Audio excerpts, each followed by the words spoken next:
Hello, Guardians. Today is August the 11th, 2023. My name's Danfinity, and welcome to Destiny Digest.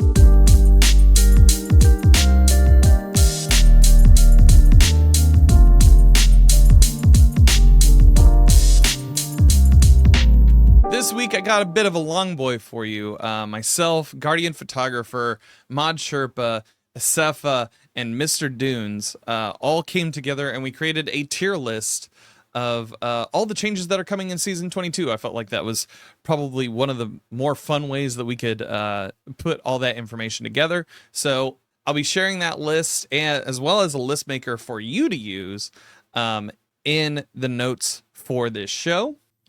It was a lot of fun to make. Now, of course, that's not the only episode you got this week. You also got the Live from GCX State of the Game reaction with Epic Dan, all the players, and Scarrow9. Make sure to go and listen to that. I hope you guys enjoyed that show for those of you who listened to it.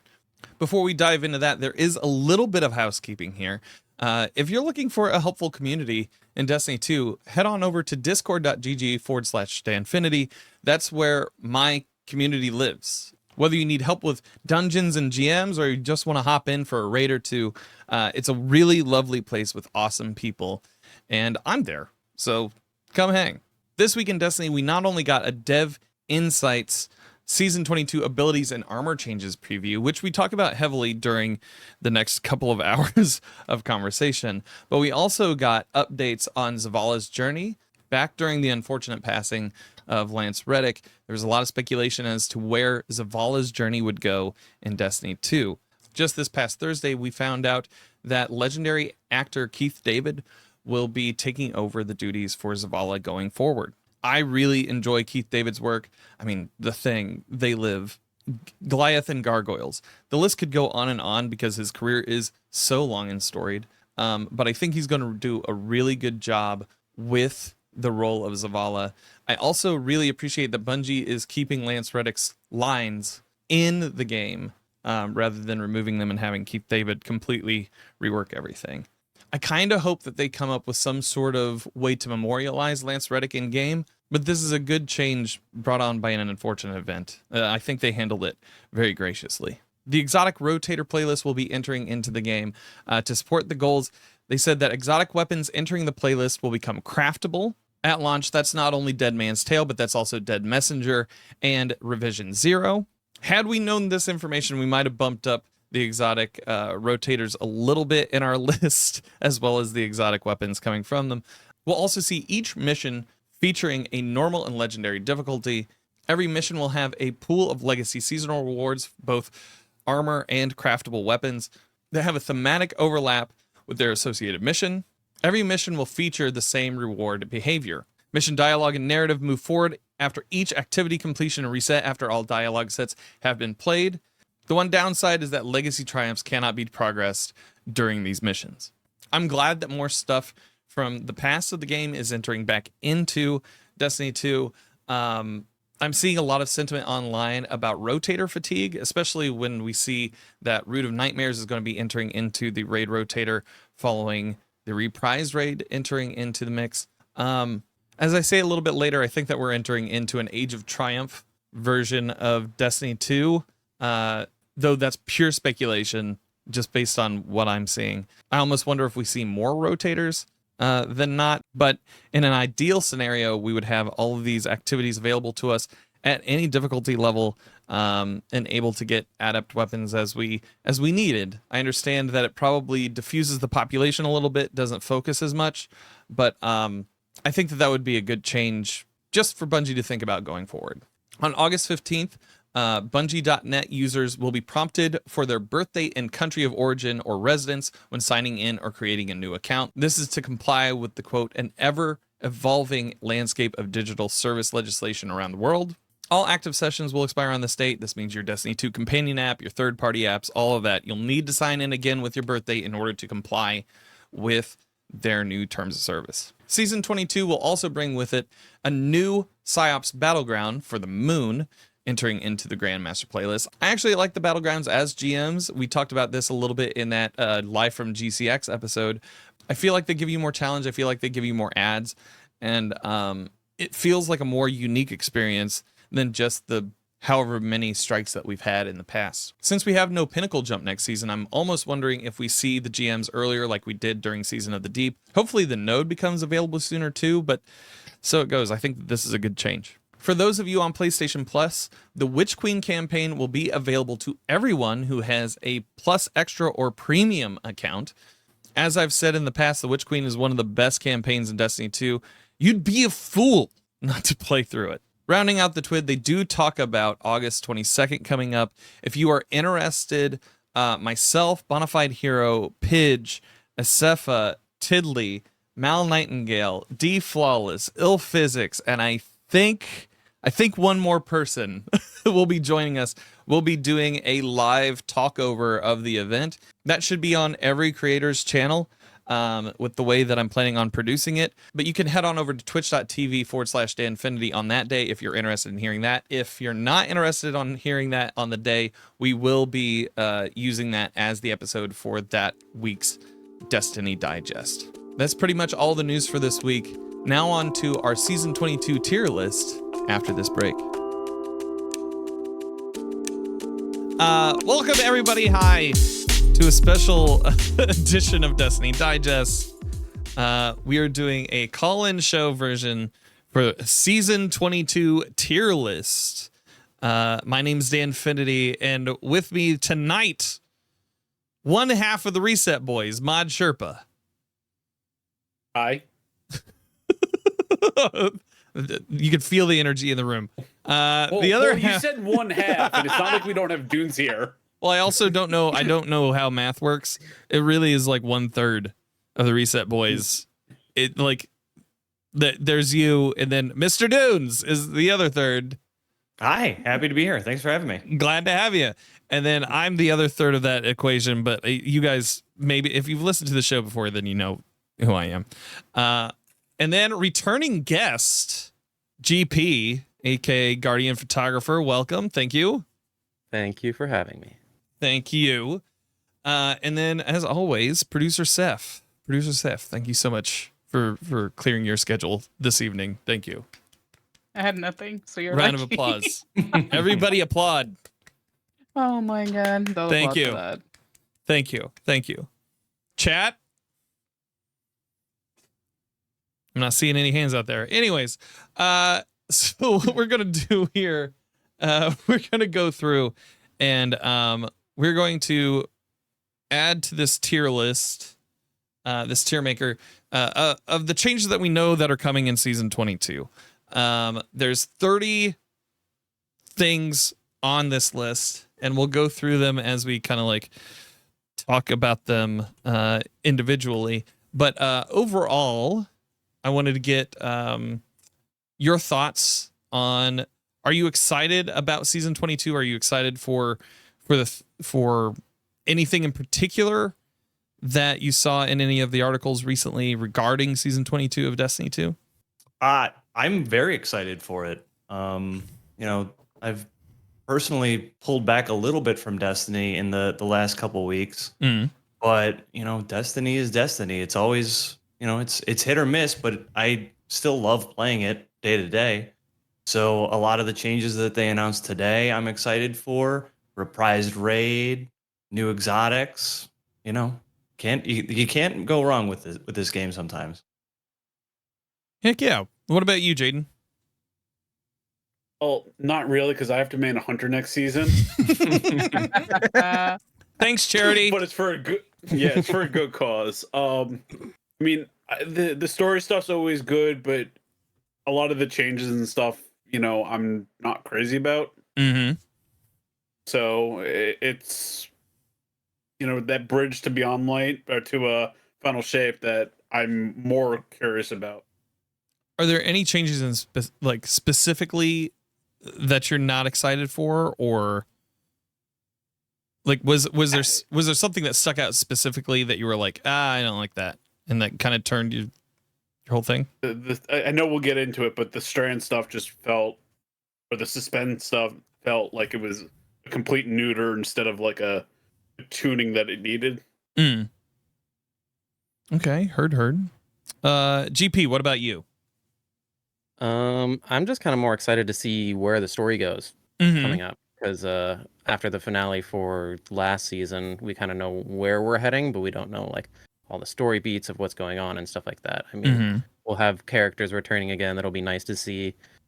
But as for like big changes that are kind of going on, it feels like a little bit more of them are for people who aren't super veteran to the game, I guess I could say. And I mean, we'll get into it with like the exotic missions returning and like the changes to the Wish Ender and stuff like that. Like a lot of veteran people, that doesn't do too much for us, but for newcomers, it's a great change. Yeah, absolutely. I'm coming to this kind of from the angle that I don't know what we're getting on August 22nd. Outside of like finding out more about Final Shape. I'm kind of hoping that they tell us about what's coming the following year, and we get confirmation or not about like whether they're going to put another number on a box because it's starting to feel like real Age of Triumphs vibes around here lately. And yeah, that's kind of like where I'm looking at it from. Anybody else having the same kind of feeling? Or Yeah, definitely. This feels like Age of Triumph, Rise of Iron. They've got some heavy lifting to do, I think, to meet that, because Age of Triumph was so good. They've got some heavy lifting to do to get there, but if they can deliver on a lot of things that they've been talking about, and make a game that exists for a little while before we get whatever that next thing is, I think it could be really great. I mean, I'd agree. I'm excited to see what happens post Final Shape whenever that comes up. I mean, like you said, like it's kind of like Age of Triumph from D1, which is when I rejoined the game and fell back into it because I played vanilla and then dropped out and then came back during Age of Triumph. It definitely feels like we're in that filler gap right now, and we need that upturn. yeah, something about the way that they talked about like PvP, not investing in PvP and not investing in Gambit for Destiny 2 kind of set my antenna off in that direction. So we'll see how it goes, but that's kind of the lens that I'm looking at this through. Why don't we get into it? Yeah. So Mess it up. Yeah, let's mess it up. I think that this one is a fairly easy one for me. We're going to start with the 1810 no power climb to season 22. Where did you guys kind of put this on your lists? I've got that It's at way a up B. there. You got that at a B? GP, Yeah. where did you have it? I have it in an A. You have it at an I A? love the change. Like that they're I'm an gonna A continue it. also. You're an A as well. Okay, so explain to me like why you put it at A, and Dune specifically why you put it at B. I put it B because it's, they already did it once, so I'm not excited about something that we've already got. Don't get me wrong, I think it's awesome that they're keeping it, because I love being able, as a veteran player, being able to skip the Pinnacle band season to season. Yeah. So, RNG. but yeah, the RNG. But yeah, like for me, it's a B simply because it's not like new and exciting. It's what we had. GP, what about you? I mean, I just like that it's continuing where it is. It was a great change for this past season. People who had already hit Pinnacle didn't have to do that anymore. So like, I've definitely seen like the amount of time that I've been playing this past season like way down. Like I used to be getting into the like 200s, 300s, 400s on like season rank, and I'm like 190 right now. Yeah. And like we're hitting the end. So it's definitely given me more free time away from it, because that was like the beginning of the season and it's like all you're focused on. So it lets you play the story and then do things here and there for like the beginning of the season, and then you're like, you can take a break, you can do something else. Yeah, I liked that quality of life aspect to this season where I didn't feel guilty if I wasn't playing every day. And it Yeah, allowed me to exactly. catch up on stuff. It's been said time and time again, 2023 is an amazing year for Oh yeah. just gaming in general. And so it did allow me to hop into some games that I wouldn't have gotten to had I had to log in and just keep on that pinnacle grind every day. I also feel like it's friendlier to newer players who maybe hopped into Lightfall and they're like, okay, well, now I got to continue this grind. What's up with that? Rather than, but I think that this is a good change overall. Jaden, why'd you choose it for an A? I mean, you know me. I was gone almost a month from the game where Yeah. I couldn't play because I had like 300 kilobytes upload because of a work trip. Mm-hmm. I basically didn't miss anything. You know, I was able to catch up on the story and everything.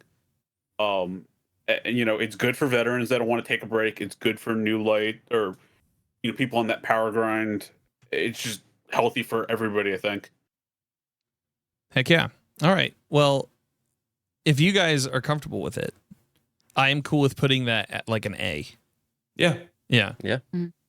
I felt like that might be the easiest one that we do Yeah. that we do all night. So with that, we got our first one on the board, ladies and gentlemen. Next up, we have the barricades, which was just announced today in the Dev Insight for Season 22 Abilities and Armor Changes preview. We saw here, they said, we've been starting off with Barricade. This ability is a potent tool for closing off lanes, bunkering under fire, creating safe spaces to get a revive, and gathering information from relative safety. In PvP specifically, the prevalence of barricades could slow down the pace of play in a manner that doesn't have much in the way of meaningful counterplay. We've been experimenting for a while with opt-in ways to play around barricades, including anti-barrier rounds via the artifact or exotic weapons, origin traits, subclass buffs, tuning the damage special weapons deal to barricades, and more. These are all meant to increase an attacker's ability to remove barricades from the equation. However, it's clear that the heat of the moment, these kinds of out-of-control decisions aren't really coming into play. So we're making some base-level changes across different barricade abilities, primarily targeting the strength the towering barricade. Season 22 towering barricade's base cooldown will be increasing significantly, and all barricades objects will receive a reduction in their maximum health pool. So towering barricade, the base cooldown increases from 48 seconds to 70 seconds. And all barricades, the maximum health reduced by 100 from 600 to 500, and damage resistance versus PvE combatants increased to compensate. Where did you guys put that on your lists? Right at the bottom, D. Yeah, that's like, what is it? A 22? Yeah, that's 22 second change on the towering. Yeah, the PvP side of it, I can't like confidently speak to. The PvP that I did play this season, barricades didn't feel oppressive to me, but like I'm a PvE guy, so I don't want to speak out of turn on it. But the change in the cooldown is what does concern me. I don't main Titan either, but you know, when you want a barricade, you want that cooldown to be available. So that's why it's at the bottom of the list for me. Yeah. I mean, I put it at the bottom as well. I main a Titan, and I don't play much PvP, so the oppressiveness of that barricade in PvP doesn't do much for me. So I'm literally just seeing a PvE nerf, and I don't know. I'd rather have it more often than not. So. Matalat in chat says the change is pretty hefty too, and he'd like to know what the cooldown is with 100 resilience. My guess is they would give us the number right out the gate of like 100, right? And then from there, peel down? No, I think they only gave says the base. cooldown. Yeah. Oh, that was the base. Base Okay. cooldown from 48 to 70, so it'll be less if you're at 100 resilience, which most people aim to, but even still, like, you're still getting a significant increase in the amount of time. But that's just towering barricade too. Some people, like, I run the rally barricade a lot, so yeah. Even in PvP or Not in PvP, which I mean, again, I don't play it too often, but I'm more of a PvE guy, so I run more of a rally barricade. So off of D2 armor picker, right now it goes towering from 0 is 57 seconds. Tier 10 is 20 seconds for towering. Okay. Versus 45 and 16 for rally. I gave it a C because I don't want to, I don't care about PvP, but let them have their buff. But again, it's one of those PvE suffers for PvP. Yeah. Mm-hmm. I don't think it's a problem in PvE, but Yeah. it's definitely gonna hurt, especially Lorelei Titan for PvE. I'm looking at it here. Well, I mean, that's just for the towering barricade. You use I use rally when I'm on Lorelei, but Yeah, still, I do too. like the base cooldown for everything is changing, I think. It just says for towering. Yeah, it just says for the towering one. So Yeah. All Okay. barricades are getting the health decrease and like the PvE combatant stuff. yeah. But the like the cooldown is just for the towering. Mm-hmm. Okay.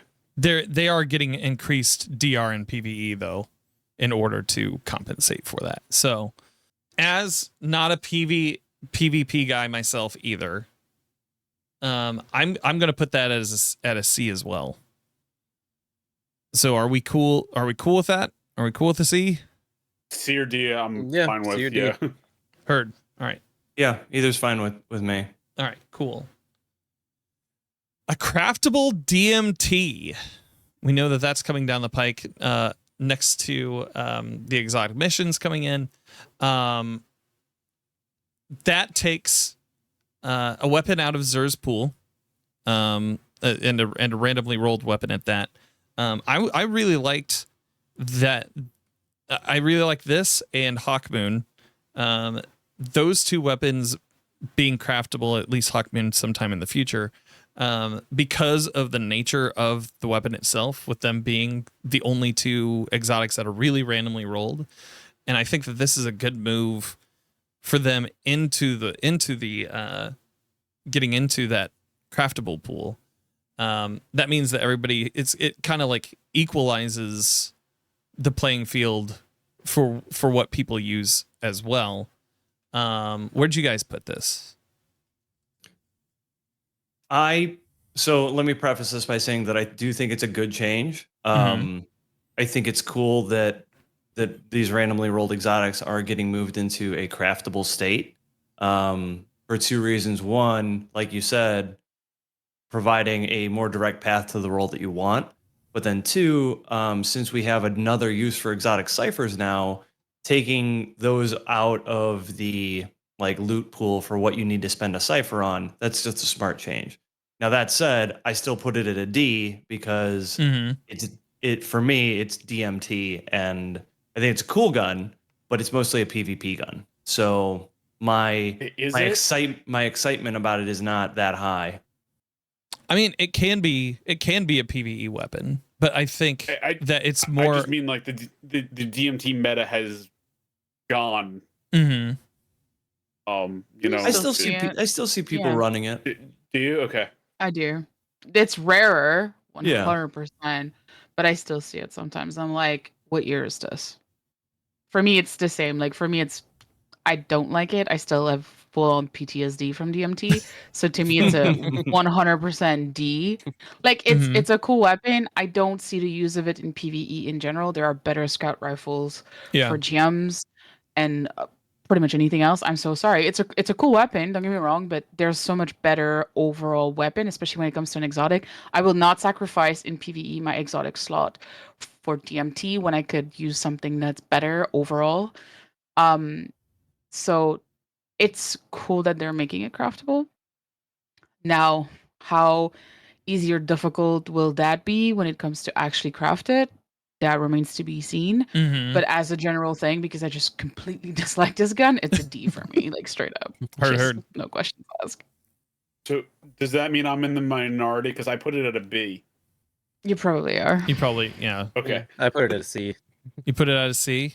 I'm cool with Yeah. putting it at a C on this one.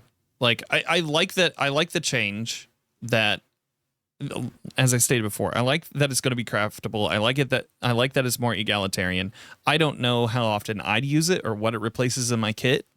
But I'd be fine with it at a C as well. I think C is a good splitting the difference on it. Mhm. You know, naturally I'm going to have a lot more things at D because I'm a grumpy goose. Yeah. We're also people who have been playing this for a while. I think for people like Gray Fox highlights that he has a buddy who missed playing Presage, so he's going to be happy to run through the mission. Matt's more excited to run Presage again. Like for people who are newer to the game post Lightfall, I think that this would probably be higher up on their list. Probably, yeah. Yeah. Yeah, for me, it's the RNG removal is the big thing, and freeing up the Zer stuff. Yeah, that's part of why I rated it so highly. I don't care about the gun itself; it's more the craftability. Yeah. And what it says about the future of craftable exotic weapons. Also true. Like if you remove the gun itself and just take into account, like, it is now available for people that didn't have the chance to get it before, then for me it would rate higher on the list. But because it's that specific gun, it goes down. But I do agree that it's a really good thing that it's back and available for people that want it. Because it was just, it was available, but it wasn't exciting. It wasn't exciting to get it from Zer, which I guess not. Yeah, I'm looking around here to see like what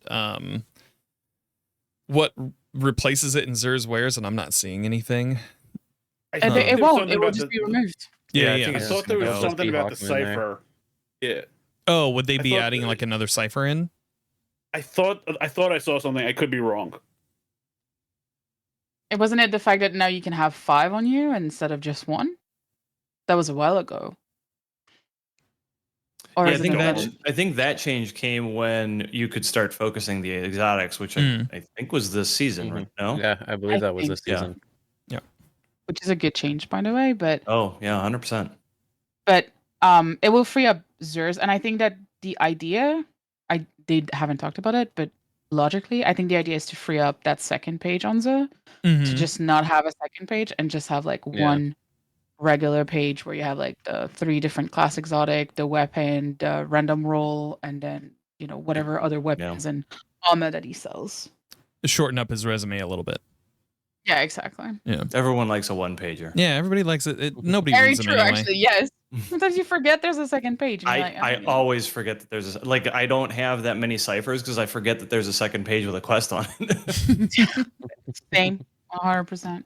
Same thing. Next up, we have the double special nerf. So instead of being able to run double special in order to get more heavy ammo now, they're going to be taking a hit on that. I believe that was in the economy. Was that the state of the game?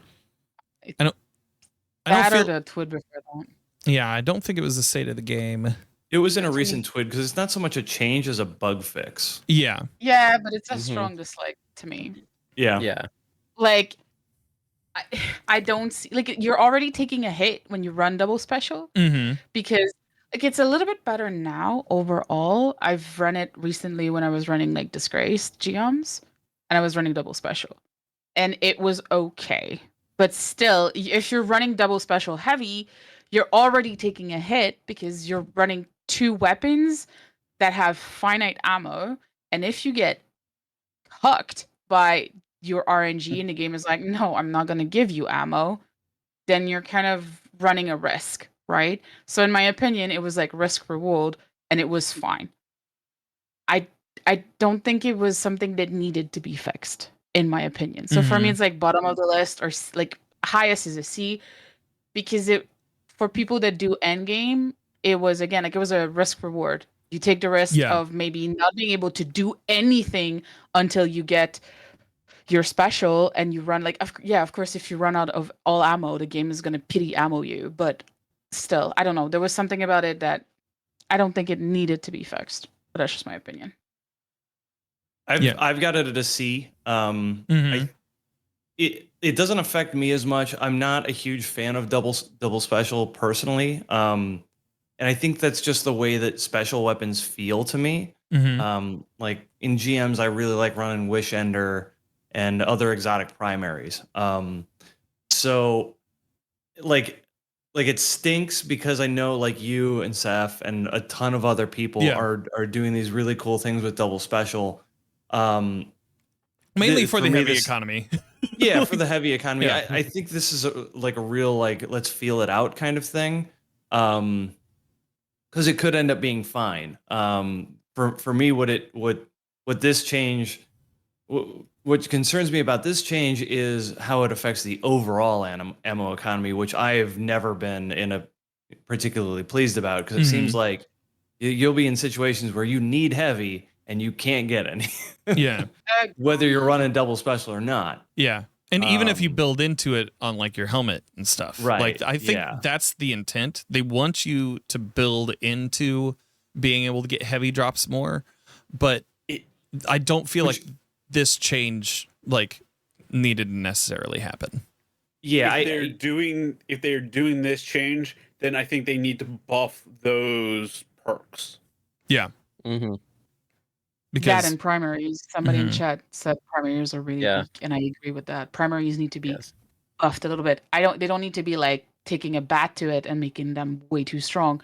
But now primaries also include strand weapons and stasis weapons, and those two specifically do less damage than regular primaries, right? And it's kind of why that needs to be fixed. Yeah, so like they need to be on parity with kinetic, since match game isn't a thing anymore. Exactly, and then like if you're gonna nerf the double special, then at least make primaries better. Like, so you take away, give some in return. This doesn't really affect me because I think I've run double special 5 times in playing Destiny. Yeah, I'm normally the same way. Yeah, I'm normally Nerds. div or RB and a accompanying weapon. So I build into one special drop and one heavy drop on the helmet, and that's what I do. So for me it's whatever. I think this is a D for me. I think this might be my first D, like of the entire thing, because I do run double special. Like I'd agree with you because of it just ruins the play style. Yeah, like I know there's a lot of people that do it, and it's just there's a little bit of a skill gap there, and like that feels like a removal of that. Yeah, I to me that's D. I agree with D. I'm cool with that. Cool. Yeah, I had it at C, but D's fun. Cool. Up next, we have the Festival of the Lost Armor. Does that just talk about armor? Or are we talking about the event itself also? I mean, we can talk about the event itself also. I mean, over the past like few years, it's been joked about as like the Festival of the Costs. Like it is. It is. I think more than anything, a big moneymaker event for Bungie, rather than a rather than something where you get like cool stuff for chucking bombs at pumpkin heads. That's the thing, right?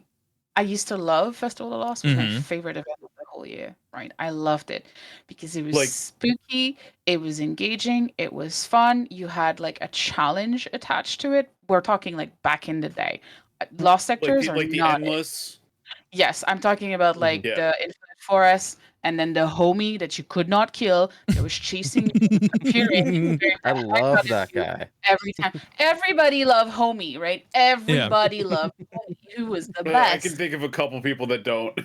Well, but you know what I mean? Like in the sense that he was fulfilling his purpose exactly like what he should be doing, right? Appearing, scaring the crap out of you, and everybody was just scared of him because you could literally... He was like Trevor. You could do nothing against him. You just had to run. And it was fun because it was also a challenge of how many branches can you do before the timer runs out. Right? So you could challenge yourself, or you could decide to just kind of just run it not normally, but run it without doing any like, oh, I need to go to see how many branches I can do. Yeah. And that event was fun. And yes, there were armor, there were like other microtransaction stuff, whatever, sure, but it wasn't like the main focus. It feels like it was actually like, this is spooky, this is creepy, you get stuff out of it, but it's just for the fun of it. And then when they removed that, it became the lost sectors, which are always the same, which are there's no changes to it. And the only thing that changes, like you mentioned, is the Eververse store with the ornaments. And it's like, okay, but and this is something I've talked about in regard to the game recently. It's just if your game is not engaging or your activity is not engaging, then why would people pay for cosmetics? Mm-hmm. Like they're not going to play the game, so they're not going to want to look good in the game. So to me, like the armor set look cool. Don't get me wrong, they do look cool, but I used to love Festival of the Lost, and now I'm just like whatever. I don't care because there's nothing interesting to do with it really, which is sad. Yeah. I think it's telling that they ask us what we want to buy. Yeah. Mm-hmm. Like they basically have us vote. That, but yes. Yeah. But like they don't do that with other events. So obviously, like they wouldn't do that if there wasn't a reason. Yeah. I don't want to put words in their mouth or anything like that. But you know, it's a business. Yeah, exactly. It's a cost. business. Yeah. And if they're asking us what we want, then that's because they probably sell more armor sets during the festival. So I'm one of those chumps that buys everything. I'm one of the whales. So like get him. I mean, yeah, it's me. Hi. No, I'm just saying. I'm a whale. If you only knew, I am considered a whale in this game. Trust me. For sure. Same. So like I'm excited about a new armor set that I'm probably going to buy. Like unless it's like truly hideous, I will probably buy it. So I'm always excited about new armor. But I agree with you, Seth. The event itself has become underwhelming. So like maybe we'll see some like good changes this season, like some of the longer lost sectors that they've added in the game will get the Festival of the Lost treatment, so it'll be a little bit more of an extended. Yeah, like those lost sectors are longer, yeah. so they've got more space to play with maybe in there to do some Halloween type stuff. So I like to keep an open mind with this stuff. We'll see what happens. When's the last time they added or changed the lost sectors? They added one last year.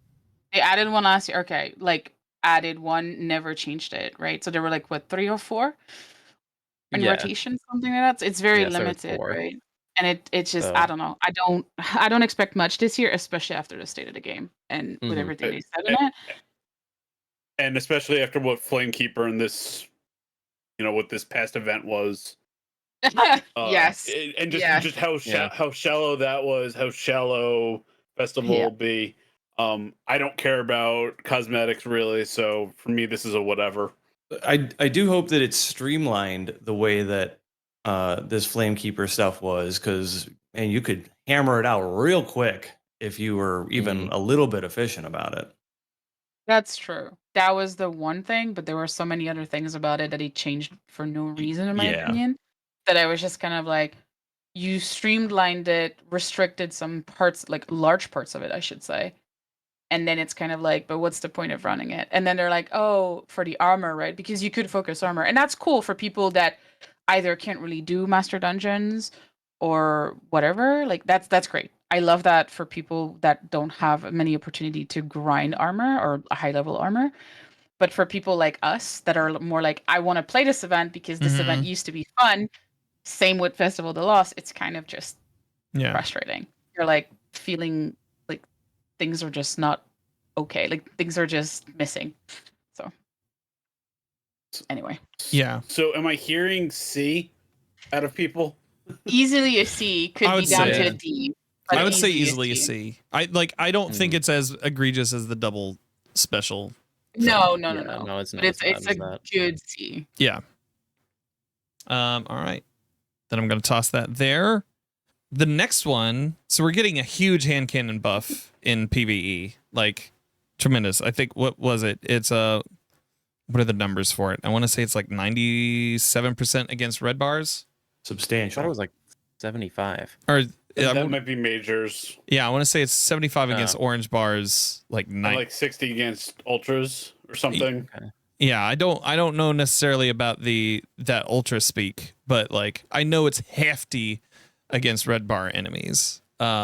I think that's a solid change. Like I'm so excited about that. I would put that at an S. I think when it comes to boosting. It's not quite S for yeah. me. Yeah, I've got it in an A as well. Like Okay. I do love using hand cannons in PvE, and if they do the kind of damage that I think that they're going to be doing, like in like the bulk of the content, I think it's going to be a lot of fun. Mm-hmm. I mean, I barely use hand cannons at all at this point, so them having like a nice hefty buff like this really brings it back into like play, and especially if they pair it next season with being a champion breaker, I think that would really bring it back into play.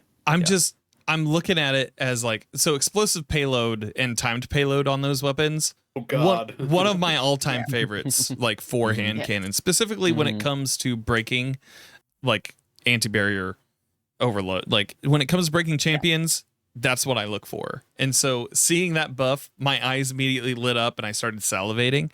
And maybe you can still hear that in my voice now. Just like you can, I got a little bit. But it was easily the first one that I was like, that's the best one on here. Yeah. Rev's reaction on Twitter just about summed it up. Yeah. All right. So you guys said A for it. Seth? It was an A for me too. A for you too? Quite an S. Heard. But it's an A because I, like everybody else, I've fallen out of using hand cannon. I used to, dude, the first year of Destiny 2, Better Devils was the only thing I would use. I'm kind of sad it never brought it back, by the way, but that's a whole other point. Yes, there are other like versions of it, but it's not the same. But since I want to say like 1 or 2 years, I haven't really used hand cannons because they just haven't been that good. It was that Shadowkeep change that kind of yeah, exactly. And then ever since then, I've just stopped using them, and I still love them, like Kindle Orchid. Oh my God, bring that baby back. They feel please. great to shoot. Exactly, but they're like not. When they're not putting stuff down. Also, when they made the changes to like the 140s, 150s, and everything, that also made like such a huge change that to me, I kind of stopped using them. I'm hoping that this new change brings them back in my rotation, but we'll see. I'm looking at Lumina. I'm looking at Crimson. I'm looking at Last Word. I'm like there's a lot of Ace of Spades. Ace of Spades. Good. I mean, no matter what. But if it's putting like my envision, because I did listen to the PvE Destiny Massive Breakdowns today, where they were interviewing Mercules, and he talked about this specifically, that they balance like damage around like the bulk of activities. So think like the base level Nightfall difficulty, rather than basing it on GM. So like you're not going to be one tapping red bars and GMs, but if you're running you shouldn't be. I agree. No. So like if you're one tapping them in like the base level Nightfall with an Ace of Spades, that feels good. Yeah. Now you kind of feel like, oh yeah, I am a badass. Just Kid Rock starts playing immediately after getting the headshot. All right. Well, I mean, I hear you guys. I'm gonna put it at an A. Yes. Sorry, Dan. It's okay. It's fine. I mean, again, it always depends on how much it changes everybody's gameplay. But I think A is good, strong contender to S. But overall, I still think it's more an A. A plus, yeah. I think when it launches, everybody's gonna be like, man, that should have been an S. We'll see. We'll see. Yeah. If I have regrets about this list, then my month is going very well. All right, so changes to Hunter exotics. We just got those in the dev blog from today.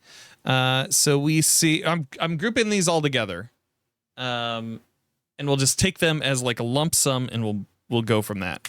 So Knucklehead Radar, the functionality of the Foe Tracer exotic helmet has been completely removed from that exotic and added to Knucklehead Radar on top of its existing benefits.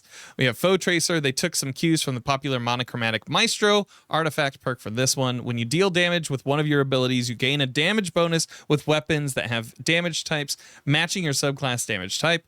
Additionally, when you defeat an enemy you've damaged with one of your abilities, either with another ability or with a weapon with a damage type matching your subclass type, you will spawn one of the collectible objects associated with your subclass, such as ionic traces or fire sprites.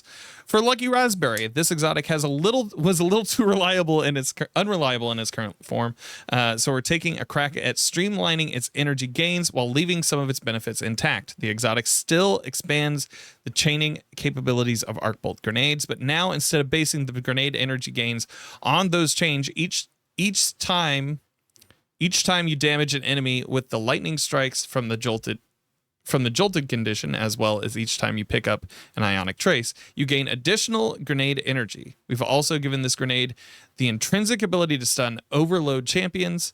Now you don't have to jolt them and then trigger the jolt lightning strikes just to stun them, making these grenades a more reliable tool against overload champions. And then finally, Renewal Grasps. They've undone the previous nerf to Duskfield grenades cooldowns when using this exotic. Does that mean that we will see much more of it in PvP? Probably. Well, does I it don't- change the Duskfield grenade stuff? Because Duskfield grenade itself has been nerfed. Yeah, I think maybe the not. grenade is nerfed into the ground, so they don't need the Yeah, in the PvP penalty. especially, Mhm. Yeah. the effectiveness of the grenade was reduced, so that last change in particular was a long time coming. Mm-hmm. Agreed. So where did you guys put this? Dunes, I know you were talking earlier in the Discord server. This is a totally unbiased S for me. Yeah. Unbiased? Well, I'm a hunter main. yeah, So there you go. biased. He's biased. a little biased. It's a little Heavily biased. biased. I think, like, bias aside, I think that these changes are so smart. Combining Foe Tracer and Knucklehead is a great move because it turns Knucklehead into possibly an amazing neutral exotic in PvP. And then giving Foe Tracer that functionality, you basically have a new neutral game PvE exotic. And then the change for Lucky Raspberry, as Malik says in chat, will be cuckoo bananas, and I agree with that assessment. That's going to be awesome. Just another way to easily deal with overloads. And the Renewal Grasps, I will instantly be making a new stasis build with those guys because that was a ton of fun back in the day to chuck those grenades all over the place and have that damage resist from it. I think that kind of build will go up right against the best strand builds after we talk about those nerfs as well. I'm totally okay with that moving down from S. I understand that's ridiculous and that's just me, but I'm gonna say what I say.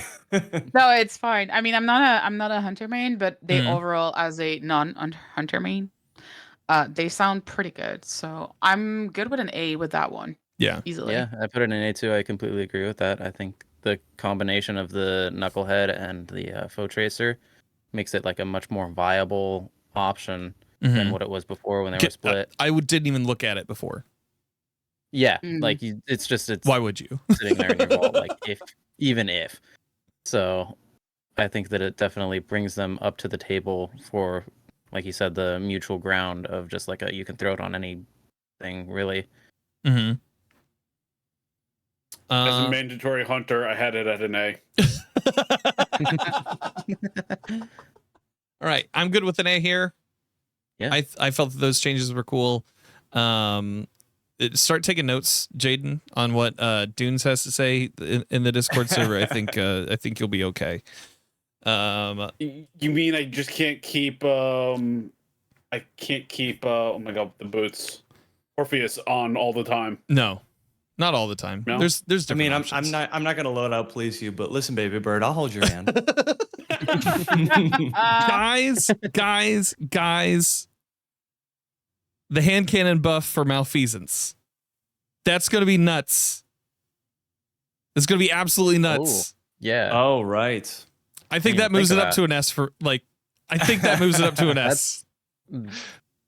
No. No. No, all right, fine. Nice try though. I'm gonna try again. Limonarch. Hold on, Dan. Yes. The thing is that Lucky Pants was already buffed. Yeah, I know, but like malfeasance though. Yeah, but that's the hand cannon It's buff. gonna be nuts. Oh, I can't. Anyways, Limonarch catches a nerf. Seth, you had that more readily available than I did last time. Oh yeah. Let me Yeah, find yeah. it again. So here's the change to Le Monarch. So it says the damage profile will change to match a lightweight bow since it's its archetype. The poison damage time will be cut in half against players. Mm-hmm. Very specific. So in PvP, so from 3 seconds to 1.5 seconds. Draw Mhm. time will be decreased to match closer to a lightweight bow, which is its archetype, as we said. And PvE damage will not change, so the DPS will increase in PvE, supposedly. So those are the changes. Yeah, but I mean, like, if you're able to, if the draw time is shorter, wouldn't the DPS go up? Is that No, because the poison goes down. heard? Well, the poison goes down against PvP. Yeah. So but that's why the DPS increases in PvE because the draw time is shorter. Mm-hmm. Quote unquote. So those are the changes. Yeah. Where'd you guys put this one? It's a B for me. I don't care Yeah. about it being nerfed in PvP, and I love that weapon, and I think it firing faster in PvE is going to be great. I had it at an A because it helps PvP and it doesn't hurt. It buffs PvE. I'm fine with an A. B is fine too, but I think it's more close. Like it's closer to an A because, like Jaden said, it doesn't change anything in PvE. It actually slightly makes it better in PvE, but it does make it less of a pure annoyance that it can be in PvP. I've played against good players of Monarch in PvP, and oh god, is it not fun? So for me, it's more of an A than a B. Okay. I'm good with an A here. Yeah. On that front.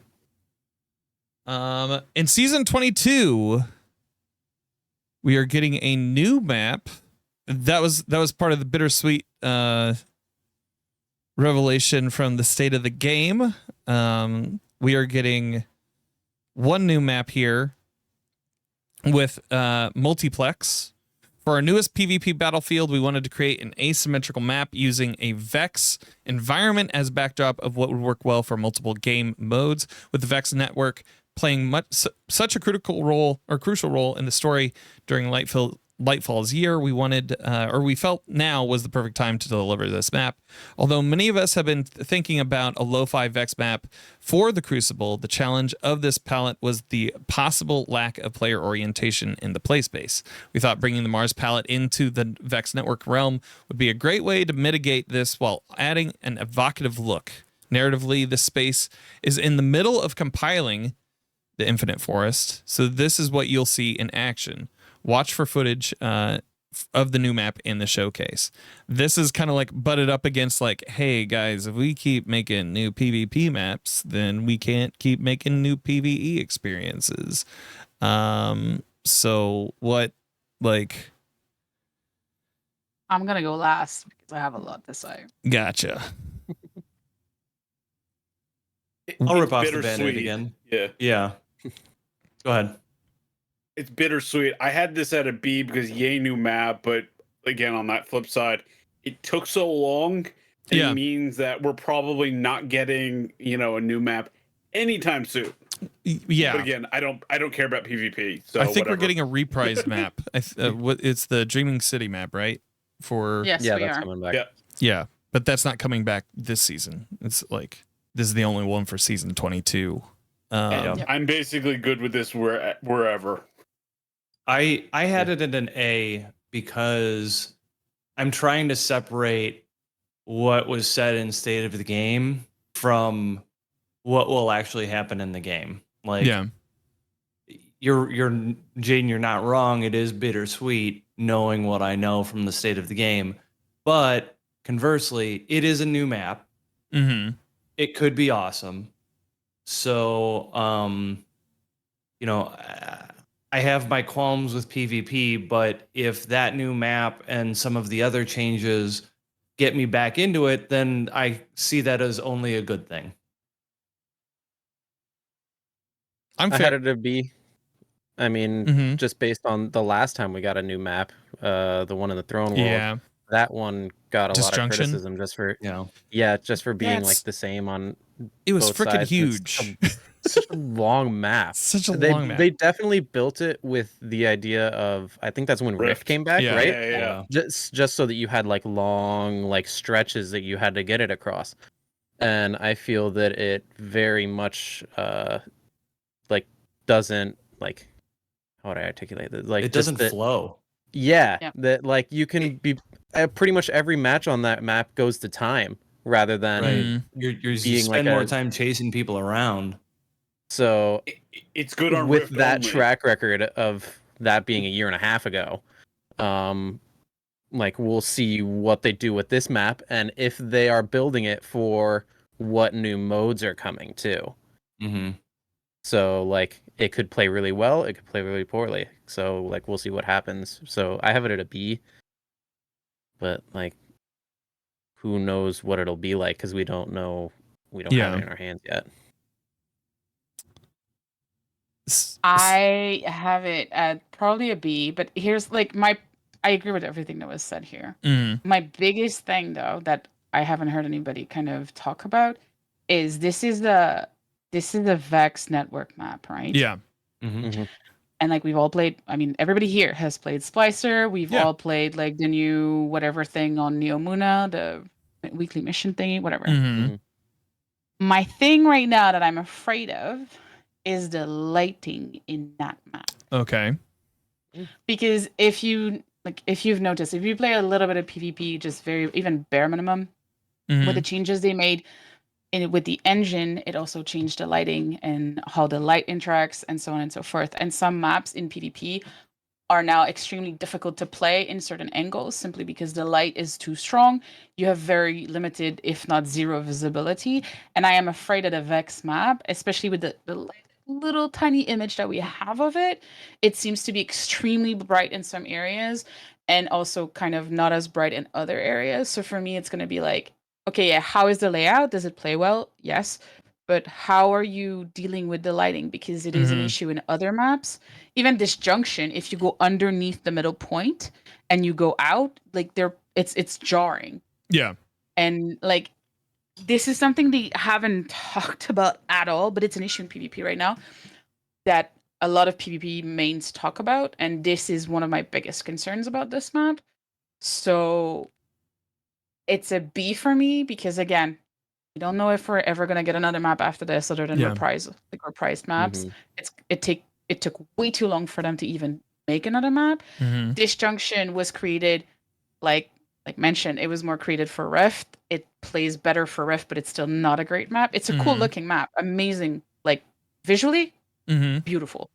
It plays awful. So I have all of these concerns behind this new map also. So for me, it's a B at best. Maybe this is a good transition to also get into this as well, that we're getting a couple new game modes, like with Checkmate You can do that, yeah. Checkmate and Relic. With Checkmate, Bungie will be reducing the damaging abilities in the primary weapon, and you can obtain special ammo while engaging in combat without being lost upon death.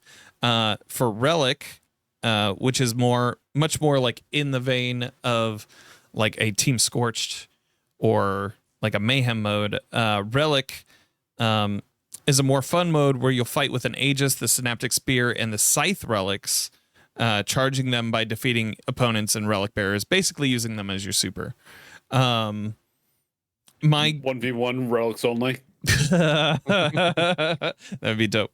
But like, I wonder almost if that map comes out and it's tuned for those game modes that they're talking about introducing. I wouldn't be surprised. Yeah, I mean, and that's exactly what I said. Like, I feel like with the past map being tuned for Rift, it wouldn't surprise me that this new map is tuned for one of these two modes. Yeah. And I will echo like what a lot of the PvP mains have said about these two game modes. you're creating two quote unquote party modes. They much more feel like party modes than like quote unquote serious PvP. And in my head, I'm like, it's cool to have variety. Don't get me wrong. Yeah. I like that. It's great. It's a great thing to do. But at the same time, you're not fixing the current issues with PvP as a whole, and you're not fixing any issues with like the serious side of PvP.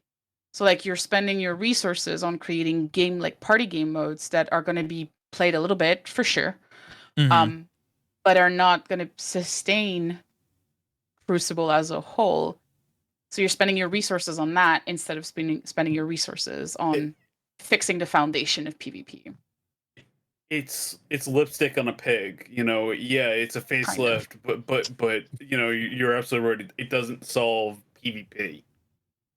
It's not even trying to help it, right? As in, like, it's a band-aid on a cracked foundation, trying to like make it look like, hey, look, we're giving you new modes, cool. And again, party modes, and that's great for like more casual players or personally, I'm looking forward to Relic. I think Relic will be a super fun mode to play, and I'm like looking forward to both. Yeah, actually. yeah. Like that checkmate mode is actually like what I've always wanted PvP to be, but I know that I'm an outlier in that respect.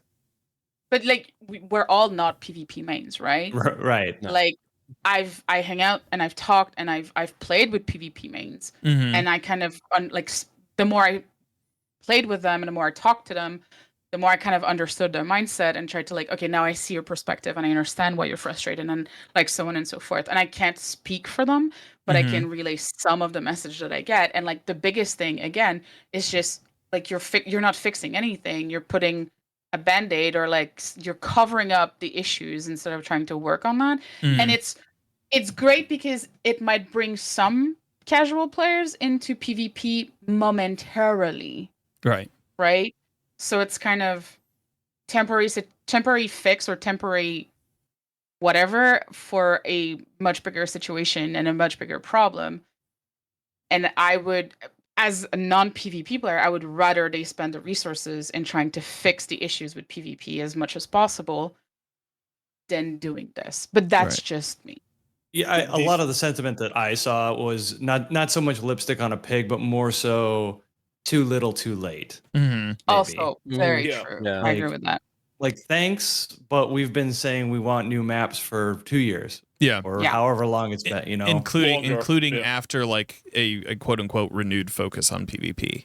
Right, yeah. That's the other issue, right? Yeah. So like it's like people have been asking for maps. I've been asking for like the matchmaking issues. We're not gonna get into that, but like this is another thing that's been like a heavy demand or a heavy request. And you're telling people, oh yeah, like we were supposed to be working on PvP. Here's what we've been doing. Okay, you've worked on new game modes, you've worked on party, on fun side of it, but you haven't done anything for the hardcore, like core of the PvP playlist. And you're just kind of it's I don't know. It feels disingenuous to me. All right, so for new maps, I'm cool with it being a B. Yeah, sounds good to me. Sure. If you guys are, when it comes to new modes, where did you guys have those? Mine is very low. It's a C at best. Yeah. Simply because it's not nothing, but it shouldn't have been the thing that they worked on. They should have worked on PvP itself instead of those new modes. Yeah. So it's a bittersweet thing. I'm hoping they're great. I'm hoping they're fun. But at the end of the day, it's not really helping PvP overall. It's just a distraction. I've got that higher. I've got that at an A. Like I said, that the what's it called? Checkmate. Again, that's the very personal thing for me. That sounds like the Destiny that I've always wanted. So that's why I have it that high. And also that Relic mode sounds like a more silly version of Scorched. It sounds really silly. And I like farting around in Scorched. I had it at a B, you know, for similar reasons. Like it's great, you know, that we've got lab shenanigans, but ultimately, you know, it's not moving the needle on PvP much. It's not pushing the ball down the field. Yeah, I'm fine with a B. Yeah, I'm more than okay with a B.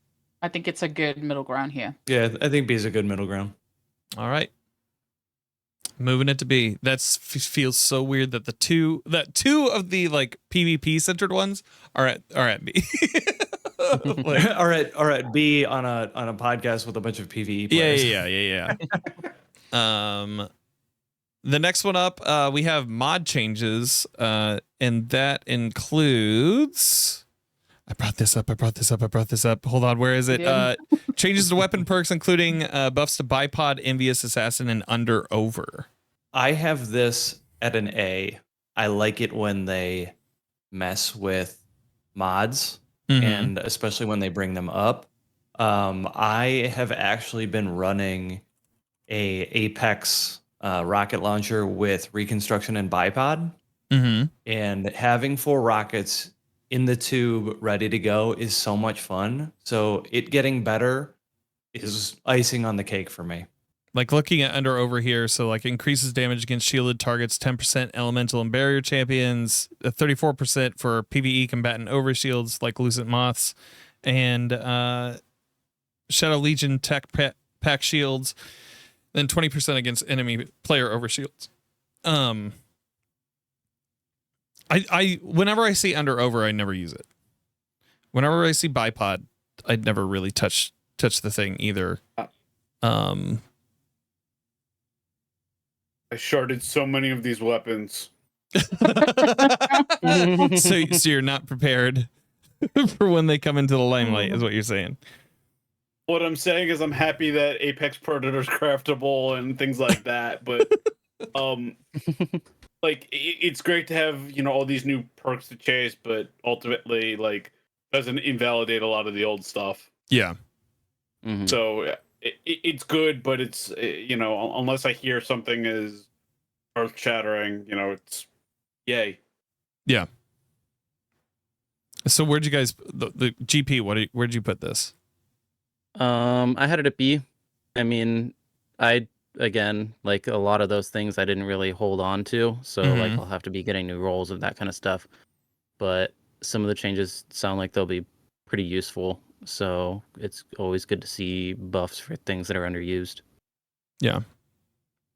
I'm cool with the B here. Yeah. Works. Nobody's fighting anything. I was like, man, maybe people will be feisty, but I like this group. We haven't really gotten to the meat yet. We haven't. Well, we haven't. There's some stuff on here. The next one. Yeah. The exotic mission rotator is being introduced, and we'll have Presage joining in to that. What else will be? Hawkmoon. Well, we'll be getting Harbinger, that not mission yet, yeah. eventually, but we won't be getting that quite yet. I'm looking here because I think they said in the state of the game. Yeah. So I'm actually conflicted on this one because it's great to have them back, but that they're not all coming at once. It's like I want to go play it, and the fact that they're rotating, you know, I want to go be able to do them all. Yeah. The rotator, I am tired of that. I want that thing out. Yeah. Especially since we're getting more and more and more and more added to these rotators. Like just talking about like the raids that's coming up anyway. I don't know if this is added to it, but anyway, like Ron is getting added to the rotator. That means 7 raids for a 12-week season, meaning one of the raid is supposedly not going to be more than once. I hate it. Stop it. Maybe keep the last 2 raids in like a rotation of every week. Like let's say Ron and what was it, King's Fall is the one before that? Yeah. Let's keep these 2 on a rotator. That would be okay, but then every other raid is just always available. Like stop making people feel like they have to have a stupid calendar just to keep track of when they'll be able to complete challenges in the game. Challengers, mind you, that have been there for a long time.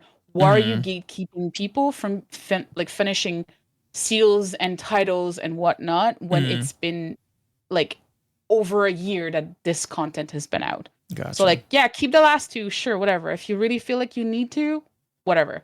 But at least make everything else available. And it's going to be the same thing with these exotic missions. Are they going to be in their own rotator, or are they going to be like with the dungeons? Right.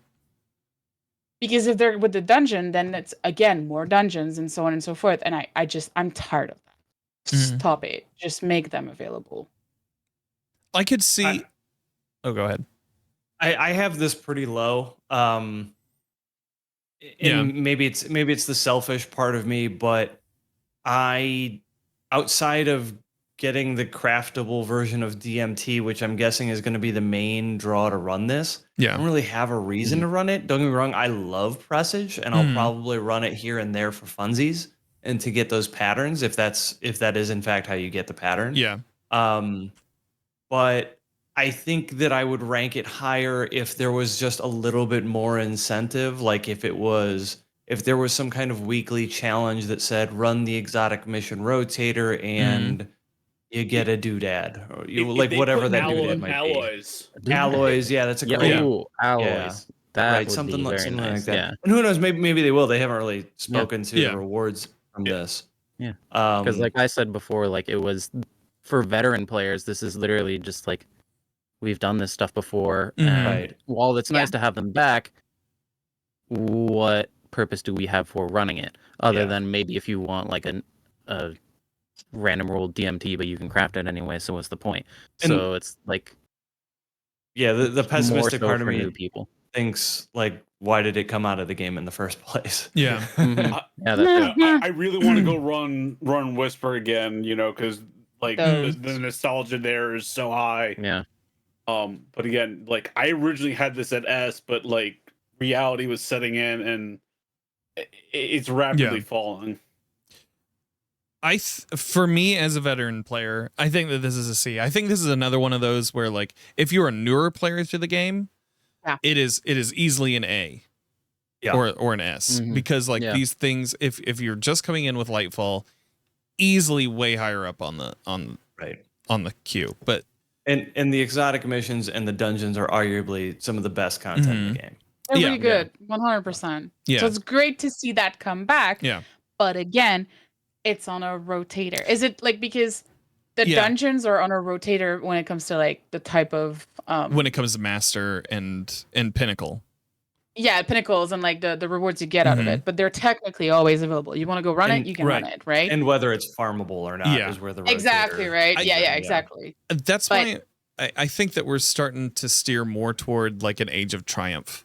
Is that it, like eventually I don't know if we'll see rotators at all. I want it out because like are the exotic missions gonna be just a rotator, meaning are they going to be just available the week that they're available, or are they also going to be available all the time, but they won't give you as much rewards, right? Right. Yeah. Because if they're not available unless they're in rotation, then it kind of sucks. Again, it's gatekeeping content, and I hate it. I'm tired of gatekeeping anything in this game. So let's see how it pans out. But yeah, this is real middle of the road. It could go either way. Yeah. Yeah. 100%. I think this is fine at C. Yeah. Agreed. Sure. Yeah. Gray Fox has a question. So we'll do one more, and then when Gray Fox can we'll have Gray Fox call in if that's cool. That's fine. So the Iron Banner split. We learned from the state of the game earlier. So with Pinnacle rewards not being as big of a draw as they once were season over season, which also kind of points to why I think that they'll do away with the rotator. Since Season of the Deep began, we felt it was time to split the Pinnacle acquisition and reputation multipliers we added back in Season of the Haunted. So starting in Season 22, Iron Banner will have 2 different stacking challenges per day. One for players who just want their reputation multiplier, which does not require using specific seasonal subclasses, and one for players who are going after the Pinnacle rewards, which does not require using seasonal subclasses. It's a good change, I think, in my opinion. It's to me, at minimum, a B. Could argue it to an A. Yeah. I think that my feelings toward Iron Banners kind of just taint the whole thing as not amazing because Iron Banner is just not as good anymore, in my opinion. Mhm. I used to live in that playlist whenever it came out. I used to do my 7 bounties a week when it came out back Yeah. in the day, for Yeah, those that same. remember, right? Yeah. I used to do the quests, even though I would rage every time the quest was around because it was a stupid quest, but I Get would 25 do it. kills with a rocket launcher or whatever that one was. Don't get me God. started on Yeah. that. But like all of these things, right? But I would still be in that playlist doing these stupid steps over and over again on all 3 characters, right? Yeah. And I would just do Yeah. it, and I would still enjoy like the game mode. I would enjoy playing with friends, 6 stacking, just stomping people or getting stomped. It didn't matter to me. It was like it's an either or, but the games are short, they're sweet, they're fun. Right. And then you had a bad game, it's fine. Play the next game, you're gonna have a better one. And it was fun. It was a party game mode, but in the best of ways. It was like a party with friends type of week. And it was Quasi-serious, yeah. yeah, exactly. It was Mhm. not serious. It was just fun and engaging. And then they decided to just strip everything that made it fun and then make it this quote unquote serious game mode when it should never have been that. And now they're like, oh yeah, we're gonna make those changes. And it's cool. It's nice to not have to feel like you have to play specific subclasses or a specific way or whatever. If you don't want to, that's great. Love that. But it's kind of, again, a little too late. Mhm. You've already stripped Iron Banner from the fun it used to have. So you're just making it more bearable. Right. So Yeah, I think I agree with that assessment. I had it at a B. Like, it's a good change, but I don't know if it necessarily moves the needle on Iron Banner for me. I kind of like this season in particular, that the process of gilding it really like got to Yeah. me. oh, I agree. Like to the point where I went in and deleted all my PvP roles. Mhm. So like I am susceptible to impulse actions, and if I suddenly have a change of heart and want to play Iron Banner, I will be very happy that I don't have to run a specific subclass Yeah. to get those faction boosts. Matt does raise an interesting thing. He says you might still have to run those subclasses to get the gilded triumphs done. That's a good point. But that's a choice. Yeah. Still, at Yeah. the end of the Yeah, day, true. right? It's a choice of gilding or not gilding. Yeah. And like I'm also the same. I gild it almost every season, especially if I just end up doing everything else and I have like this one stupid triumph that I need to finish, then I'll do it. Right. But it's still technically a choice of like, yes, I'm going in and I'm gilding it. Whereas like now if you're like, I just want to go in to play, rank up so that I can get engrams to focus weapons, I technically don't have to do that. I'm cool with this being at a B. Agreed. Yep. Old. Bold choice, Cotton. All right. Gray Fox, I've invited you to speak, sir. Howdy. Hi. Hi. Hello. Oh. I know you're still going through your tier list, but with all the changes from the state of the game, TWIDs and all that, you think right before reveal is the best play for this? I think so. Obviously, they keep track of sentiment, and they probably have a historical tracker of sentiment as well. And probably throwing this out 2 weeks, 3 weeks before their big reveal is like the ideal time to do that to maintain hype train kind of rolling, you know. I They've agree also 100%. always done that. Yeah, they've always ripped off some sort of weird band-aid, Yeah, and this feels like yeah. tearing off the Band-Aid. Yeah. Mhm. so I 'Cause think our memories are so short. oh, they are. The moment Sorry, they what? announce a new subclass or tell us what's going on in Final Shape, you know, Yeah, the Iron Banner split is gonna, like, no one's gonna care. watch the YouTube Mhm. channels. The YouTube channels that like today are really doom and gloom. A couple weeks from now are going to be like, guys, this just changed the game, and like, Mhm. I You- think that but there's yeah, there's apathy that's starting to Yeah. slowly creep in, and that has never been that bad. Yeah, I need to watch that since, video like- that you sent me Yeah. earlier. Yeah, You do. exactly. And like the thing is, before like the video says it, and it's such a great point, and I love that point. Like, anger is good. Mhm. You want anger, and that's Justin, I think Truman, that said that in a GDC presentation. Yeah. Whereas like your player base being angry is good. It's okay because there is like two That's levels, or there's feedback. two tiers. There's two tiers away from anger to passion, right? It's a very similar, like people say like, oh, the contrary to love is not hate, it's indifference, right? Yeah. And like anger and love are not, or hate and love are not that far off. They're like 2 Mhm. degrees of difference or something like that. So he's like, if your player base is angry, it's fine. You can still make them passionate about something. You can still change their feeling towards something. But if you get apathy, is when you've kind of lost the game, because trying to get people to be passionate about something once apathy has started to kind of settle in, like the player base itself, it's extremely difficult to get them back. Mhm. And now the difference between every other season, like we've had anger for years Yeah. at this point. The community has been angry for years, and we've felt it. We've all known it. We've tried to stay positive and just focus on the areas of the game that we still loved and still enjoyed. But now the apathy is slowly starting to creep in, Mhm. and I don't that even is think a it's game slow. changer. Well, you know what I mean, right? Yeah. Like some people Yeah. are slowly realizing that, yeah, they're now starting to feel apathy. I'm starting to feel apathy towards this game. And to me, this is heartbreaking because I love this game. But that's for me, the difference is like anger is fine, passion is fine, but the apathy now, they're fighting against that. Right. And that's going to be the biggest thing that they're going to have to kind of fight against. And the state of the game kind of was another nail in the coffin. Yeah. So we'll see how that goes, but I don't know. It's not the same as previous years. Yeah. Things have changed. Agreed. Yeah. Thank you. Any other questions there, bud? No, that's mine's right now. I'll think of another one. Perfect. All right. Thank you so much, Gray Fox. I appreciate you, Later, man. brother. I'm going to move you back into the audience now. All right.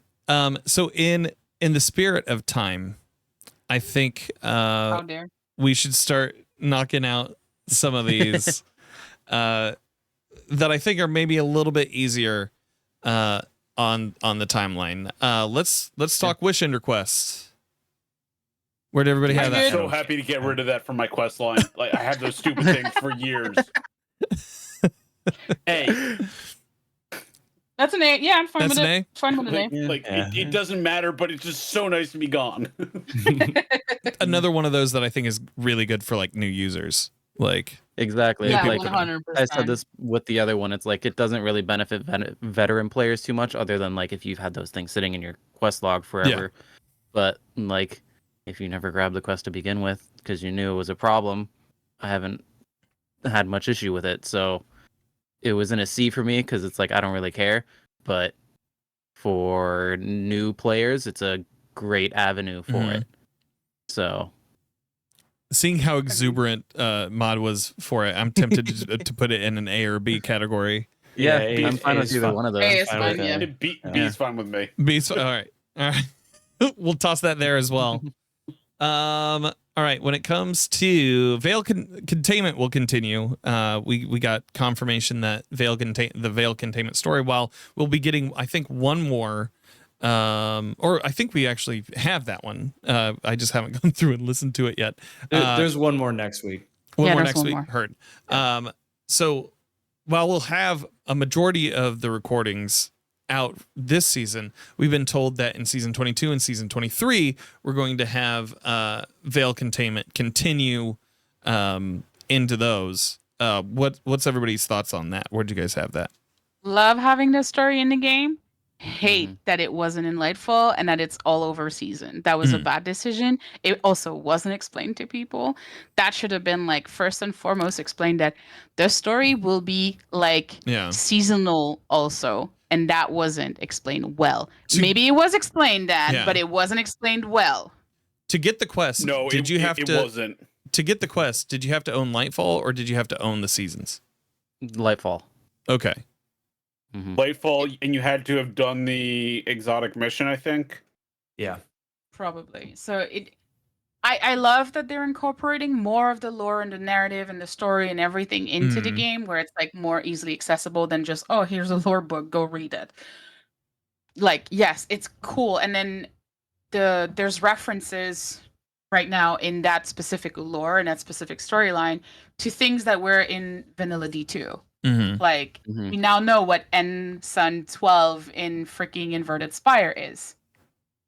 Like, we know that now, and it's great, and it's really cool to know this. But it's like, why would you not put that into the Lightfall campaign? Or why would you not explain to people that, hey, we're literally making this a TV novella? Yeah. Like, the whole DLC is a TV novella. You're getting, like, a new season every season when it comes to, like, content, but you're also getting a new season of the series in your season. So it's kind of just, I don't know. To me, that part makes it lower on the list simply because it wasn't explained well. It's like completely different than what it used to do, and I don't know, it just doesn't feel satisfying overall. And it should, because it's such a great storyline, but the way it was presented wasn't great. So to me, that's great idea, terrible execution. exactly one. And Bungie's done a lot of those recently. Well, and I know when they talked about Veil Containment, they spoke about that the feedback that they're getting from Veil Containment is going to like inform how they like show this off in the future as well. So I don't know. I think personally, to me, it's an A. Like anytime you get this kind of like information, especially like it is giving us a lot of information of where they're kind of eyeing going into the future of Destiny, of like the franchise overall. And just the implications of the lore itself, I think, have been like kind of earth-shattering. When it comes, I disagree with A. Okay. I think the execution weighs too much, because we talked about this a little bit earlier too, right? You have to remember that it's on Neomuna. Yeah, you have to remember to go every week, and you have to remember to look at the bottom left of the map to go there. Yeah. And I'm just kind of like, well, why? B is great to me. I agree with that, because I love the fact that there's more lore, story, and everything. Yeah. And if it had been executed well, it would have been an easy A, even maybe an S. Yeah. But now the execution just tanks the whole thing, and I'm like, okay.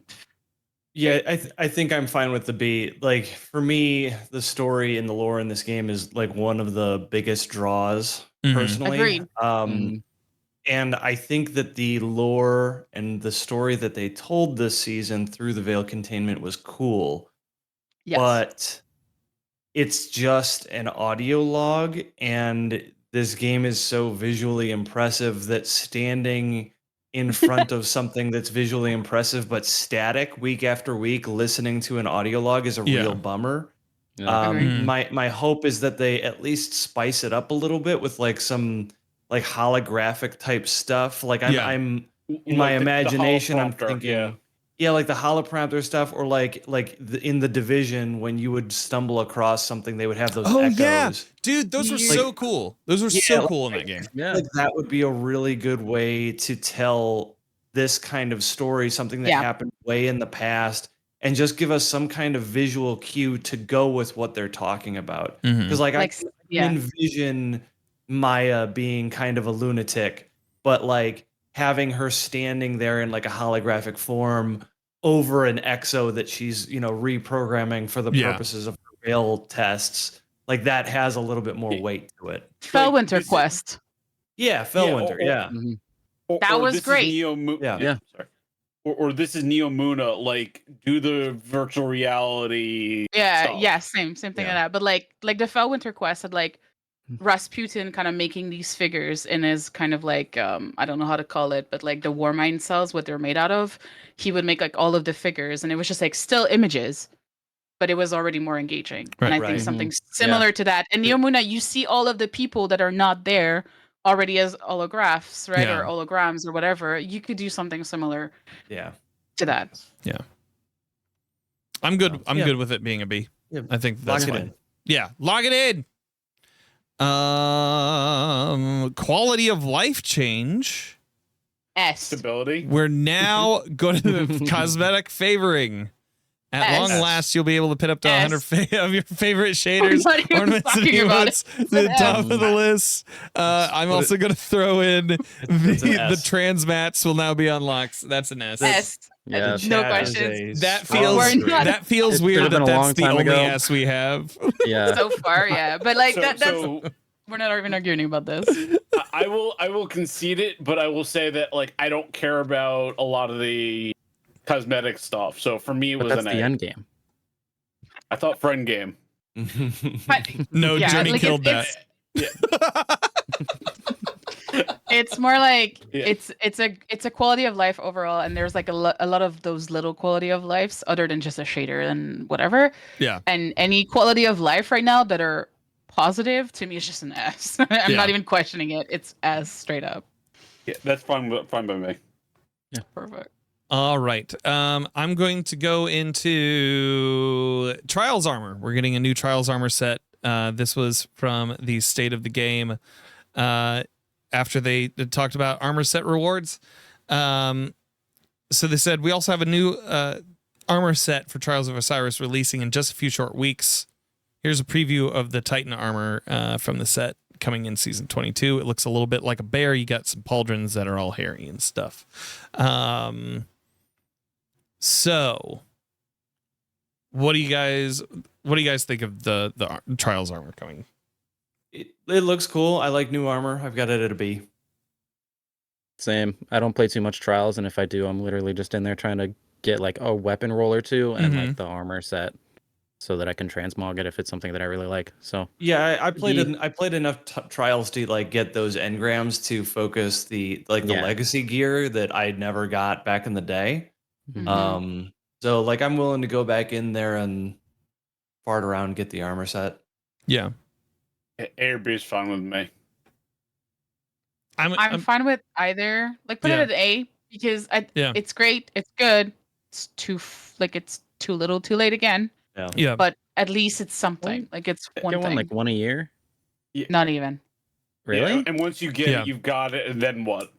Yeah. Yeah. It's It's part just of the too- reason it's- why they like this was something that came up in the bonus episode that I did with like ATP, Epic Dan, and Scarrow. It's like so they're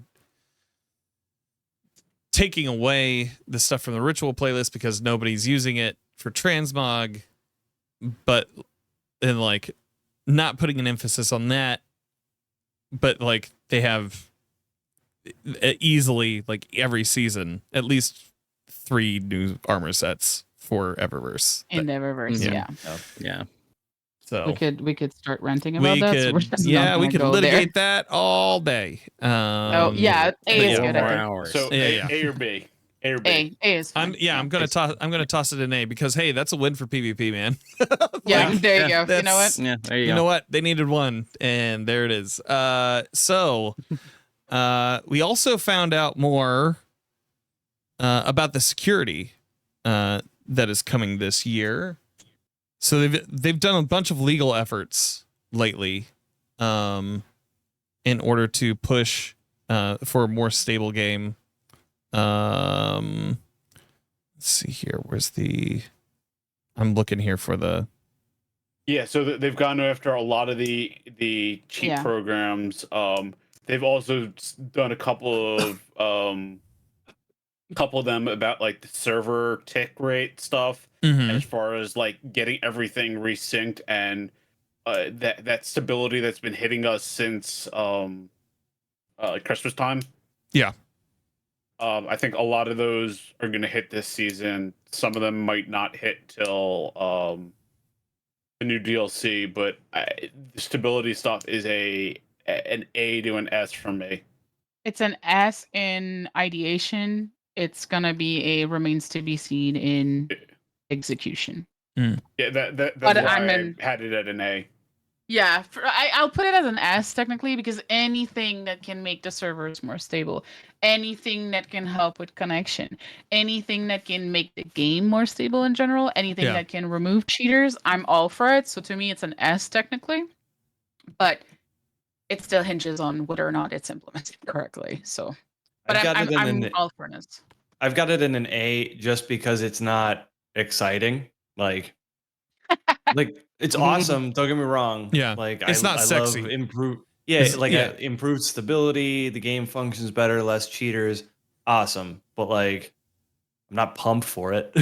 Yeah, like the thing that I'm paying for works. Cool. Yeah, the thing that I'm seeing them being very excited about, like that I'm seeing folks be excited about, is the chaos testing side. Like when that eventually comes around. Sure. I put it as an S just because it's a win overall. I'm fine with it being one of our S's. Yeah. We also have very few S's. We have maybe we need to pad it a little bit. Very few S's. All right. S for stability. Yeah. That's good enough for me. All right, let's see. Next Stasis up should be. Yeah, let's talk about that. Looking through here. I'm so happy that I'm going to be able to buy all those fragments and stuff that I never did. That part is a 100% an S. Yeah, that is just that part. Yeah, you won't have to go through all of the rigmarole of the Beyond Light campaign in order to get everything. Even for people who like didn't want to grind it out or just are like new to the game and I just didn't want to grind it. Yeah. No, I agree. Is that the only change to and then you were done? Well, any nerf, I guess, like stasis also gains because Strand is getting nerfed. You know, like Strand was better stasis when it came to like suspending things and everything. Plus those changes to the exotics, I think for all three classes, there were stasis relevant changes in there that, like the renewal grasp thing is a huge deal for hunters, in my opinion. And then I think the Titans got that, we'll talk about it, but the shoulder, the arms, Icefall. Yeah. Yeah, the Icefall mantle. Winter's Guile for the Warlocks. Right. Yeah. All right. I'm good with putting that at an S. Yeah, that's fine with me. Yeah, just for the fragments. Not as much of a big deal for me personally because I really enjoyed Beyond Light, so I did end up grinding all that stuff out. Yeah. But yeah, I can see why that's important to people. Yeah, I just did it because it was like another tool in the kit. Like, why would I like hinder myself? Right. When trying to help people, or exactly. I think we'll touch a little bit on we have like vague hands in the air buffs for Touch of Malice coming sometime next season. B or A for me, whichever. I don't mind either. Yeah.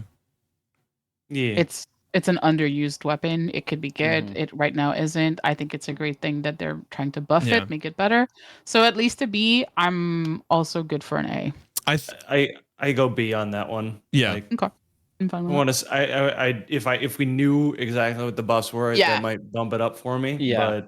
But, okay, it'll be better. Yeah. Yeah. What it is. The promise of being better. All right, so Strand, I mean, like we saw a whole bunch of changes coming to Strand in today's blog post. Let's see here. I'll just hit some of the things because there was a lot. Suspend is currently a skeleton key. So suspend, they'll be reducing the base suspend duration versus non-champion PvE combatants from 8 seconds to 5 seconds. Thread of continuity now extends this duration to 7 seconds, down from 12. Reduced base suspend duration versus champion combatants from 8 seconds to 3 seconds, so 4 seconds with thread of continuity, and increased snap damage dealt to suspend boss combatants by 67%. Threat of Mind, reduced class energy gain based on the tier of the defeated target, so 15 to 10 or 10% for minor combatants, 15% for majors, and 25% for bosses, champions, and mini bosses. Third of generation, they reduce the overall energy gain per damage event against PvE enemies by about 20%. They rebalance the energy gain. There's just a lot. There's a lot. Threadlings did get an increased damage versus PvE combatants by 30%. Tangles reduced the tangle creation cooldown time from 15 seconds to 12, and Sever PvE combatants affected by Sever now have their outgoing damage reduced by 40% versus 30. We also have new aspects coming next season as well. Where did you guys put? I mean, there's a lot of changes that I didn't even talk about on here. Where did you guys put all those in your list? I put this pretty high for. I put it in an A. For the main reason that, like, yeah, suspend getting nerfed sucks. Yeah. But we all knew it was coming. Mm-hmm. And it has two knock-on effects that I think are really healthy for the game. One, it makes stasis relevant again, which is great because, like, having an entire subclass that was basically useless compared to Strand stunk. Yeah. But then B, the other changes that revolve around the other parts of Strand make Strand more exciting to play around with. Like the buff to Sever, the buff to the Tangles. So it's not like the default choice won't always be the thing that does suspend. And by that same point, it also doesn't sound like suspend is getting hit that hard. It will still be very useful. It just won't be absurd. Like 5 seconds from 8, if you can't kill a champion in 5 seconds, I don't know what to tell you. That's an eternity in a GM as far as I'm concerned. Yeah. Yeah. So I still think it's going to be amazing, and the changes I think are just healthier for the game overall. Yeah. I had it at a C. I think the suspend nerfs are a little bit too much. Probably about like 1 second on each of them, and I know that's not a lot, but it feels like it's underwhelming compared to stasis now, and I'd like them to at least be on parity. But again, I'll totally okay with seeing how it is. I think the big difference between Strand and Stasis for me is still going to be the instantaneousness of Strand versus Stasis, where like Stasis, there's not a lot of on-demand instantly. That thing is crowd controlled. Like even like the best crowd control thing that I can think of on Stasis is the Warlock turret thingy. I don't know what it's called. Or the melee. Bleak Watcher. But the Bleak Watcher, you throw it's the like one of the best things in a GM, but you throw it out there and it still takes a little bit to warm up and do its thing, or cool down if you want to look at it that way, and actually freeze things. Whereas Strand, on a Hunter, if you want to run 4 things that can suspend, those are on tap, instantaneous suspend actions. So I think that's where the differentiation is going to be, and maybe the duration won't play as much of a part. To me, I think they went maybe a little bit too hard on some of this. Maybe it's also selfish on my part because I was running Saber and throwing grenade left and right. It was real fun in Saber. Oh yeah, it was so stupid. Like, GMs this season, like it was the only thing I wore. I was running my Warlock with the grenade, and then I had a Titan with the barricade, and it was just like everything was just always in the air. But like I guess we'll see how much of a difference it makes. Again, it might be fine and it might be okay, and it might also help Stasis kind of come back a little bit. I just wish that Stasis and Strand would work together better, because from what I understand, if you suspend something and then you freeze them, it negates the suspend. Yeah. Right. And I wish that wasn't a thing, right? Can they work? GP. Like, could they work together? Because I think that that's a bit of a miss right there. My biggest gripe with Strand, though, because they're like, oh, here are new like aspects and fragments and blah blah blah. Can I please keep getting the stupid meditations, even on characters that have all aspects and fragments? Because holy hell, as a Warlock main, is it so frustrating it's tough to try to get meditations on all other characters. I I run so much freaking strand on my warlock. I could have probably gotten like a full stack of meditation this season if they would have dropped. But since my warlock is missing only one fragment, they don't drop on it anymore. And I hate that. They need to fix it. Stop making me have to, like, I don't mind unlocking it on other characters, but stop making me want to do activities that I don't love, let's say, on characters that I don't play often, simply to unlock these stupid things. It's stasis all over again. Yeah. It's literally stasis all over again. Stop it. Let me unlock the meditation. I will grind them out on a character that I like. But especially when it's literally the same fragment. Exactly, right? It's like, come on, you're asking me to do 3 times the same thing. Like, let me at least do 3 times the same thing on one character that I enjoy really playing on. Yeah. So I agree. that to me is stasis too. It's like I only picked out the ones that I wanted on my hunter. Haven't touched it since. There's no point to. Like, I'm just gonna use the ones that I buy and then just leave it at that. Yeah. And it sucks, right? Because you're like, oh well, I would like to unlock all of that, but then it's such a grind and it's so not fun. Yeah, it's not worth the grind. Exactly. Now it's on characters you may not enjoy or you may not feel super comfortable on. So to me, that's the biggest thing about Strand right now. And that to me will knock it down at least like 1 level, simply because unlocking those stupid ass fragments is god awful. So I'm seeing a B. Sounds good. I'm to me. fine with an A, but it's certainly not is not an S. Yeah. No. I'm good with B. B for me. The B's have it. The B's have it. We are knocking through these last few. So Sword Guard rework. In Season 22, swords can perform full power heavy attacks, even if the sword energy is 0. Also, Sword Guard is being buffed in several areas.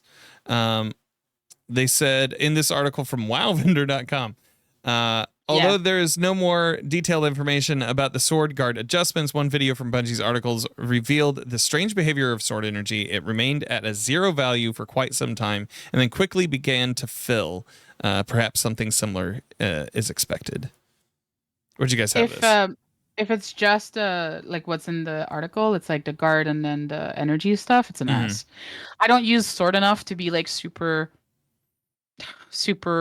mad about it one way or another, or like super stoked about it one way or another. To me, it's an S because it's technically a buff for now. What's been explained as a buff, and maybe that will make sword a little bit better to use and more engaging to use.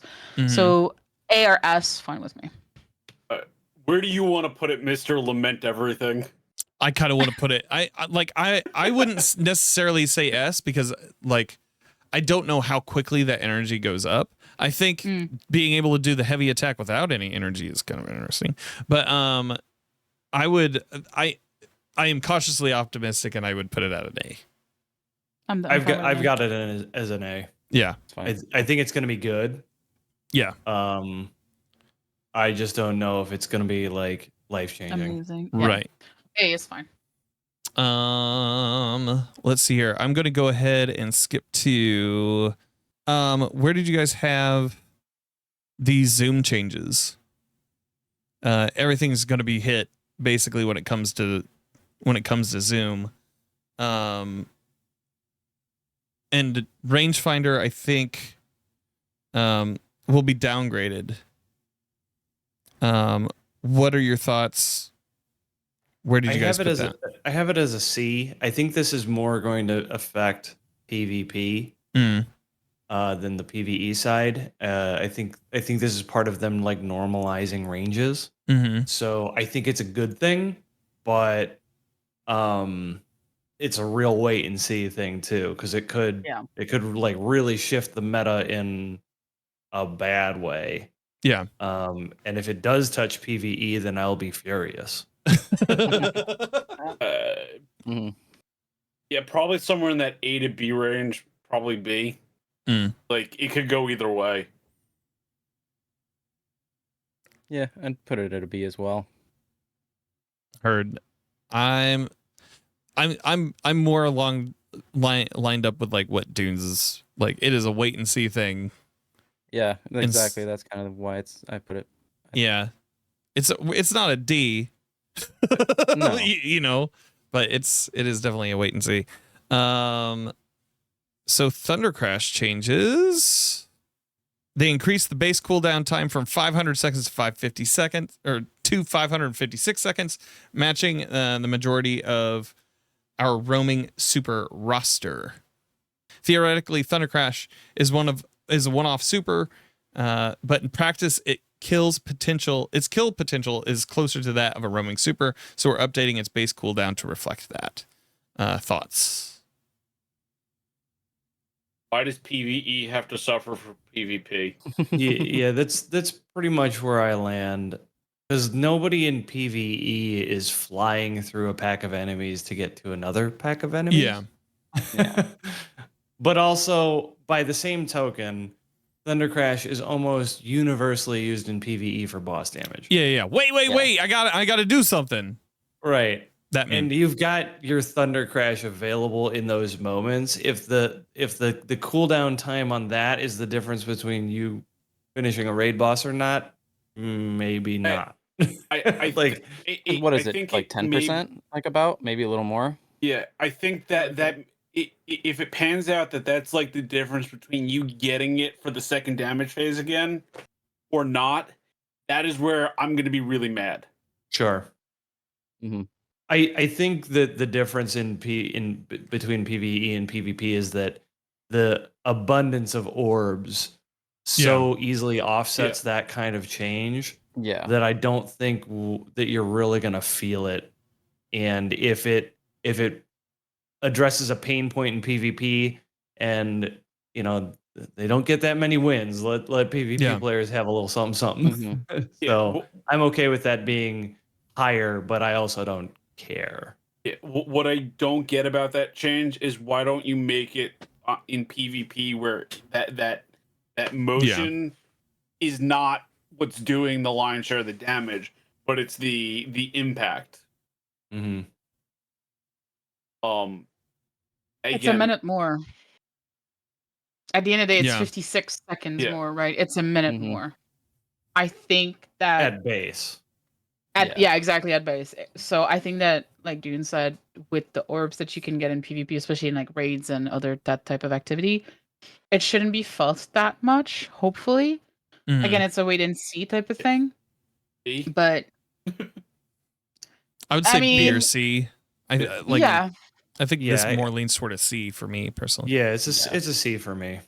Yeah. Fine by me. All right, we're getting into the home stretch here.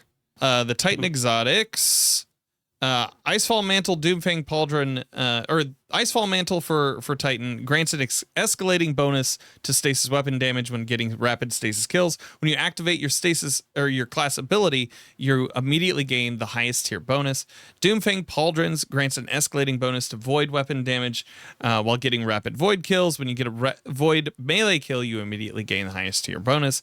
Path of the Burning Steps, getting a solar grenade kill now grants you the highest tier solar weapon damage bonus. And Eternal Warrior, since the exotic only grants its highest tier damage bonus automatically when your super ends, which is a rare occurrence, the duration of the arc weapon damage bonus from your Fist of Havoc super ends has been extended in 30 seconds up from 10 seconds in season 21.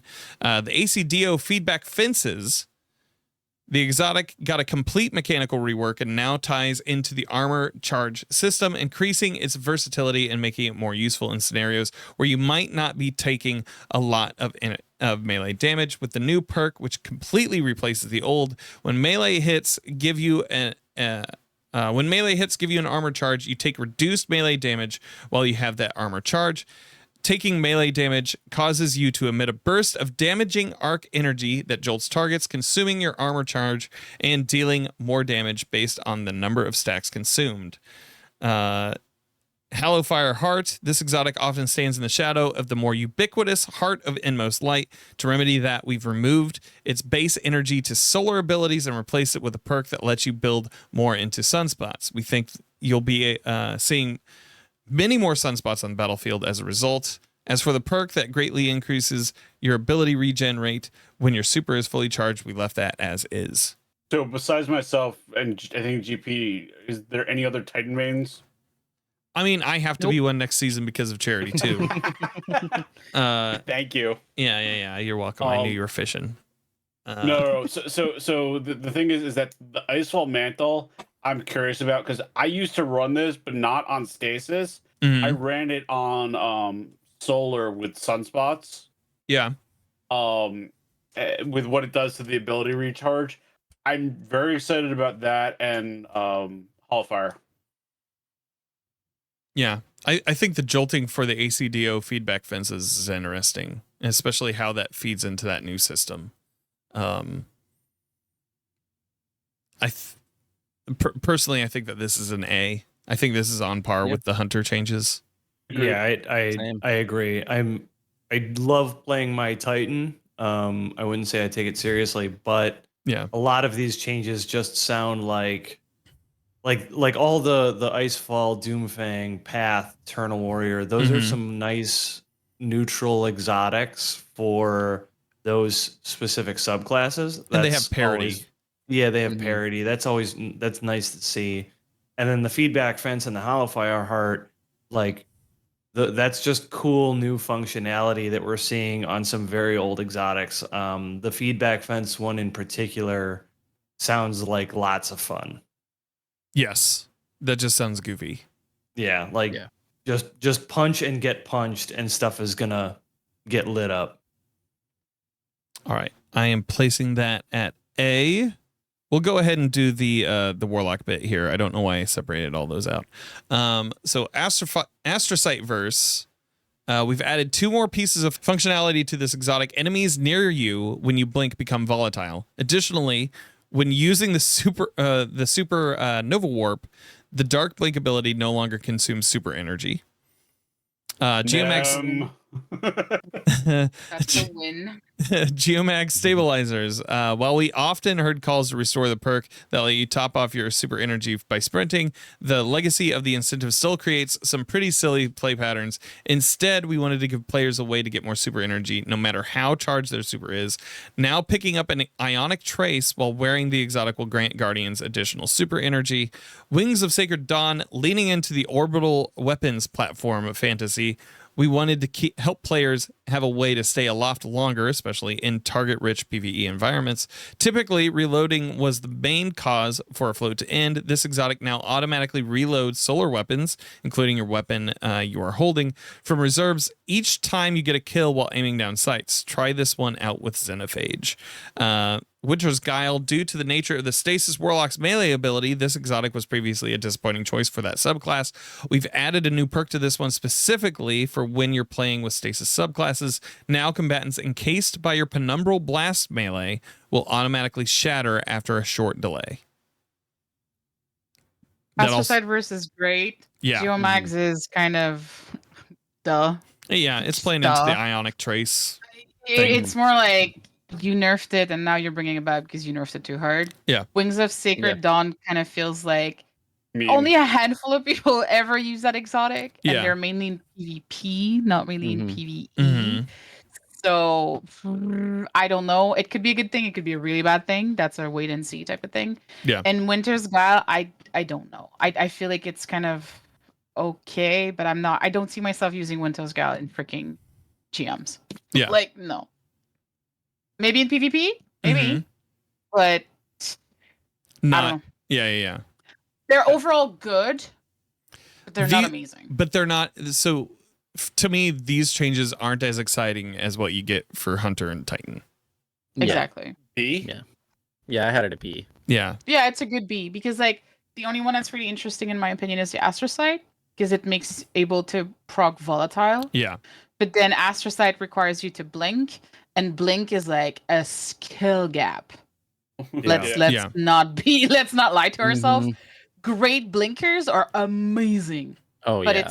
it takes like a while for people to get to that level if they can even get to that level. Right. I can barely make the regular Warlock jump work. So I'm a Warlock brain, so like the jump is fine for me, but I still haven't mastered the blink, and because I haven't really tried. But it's great, but it's such a specific so Astrocyte doesn't mean like that's a really good change to it, but it's such a specific like kind of situation that it's cool, but it's okay.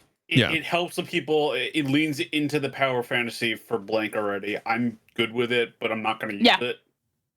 Yeah, exactly. I think B is right for this one as well. Like Mhm. for me as like I actively dislike playing my warlock most of the time. I think the biggest one is the Geomag.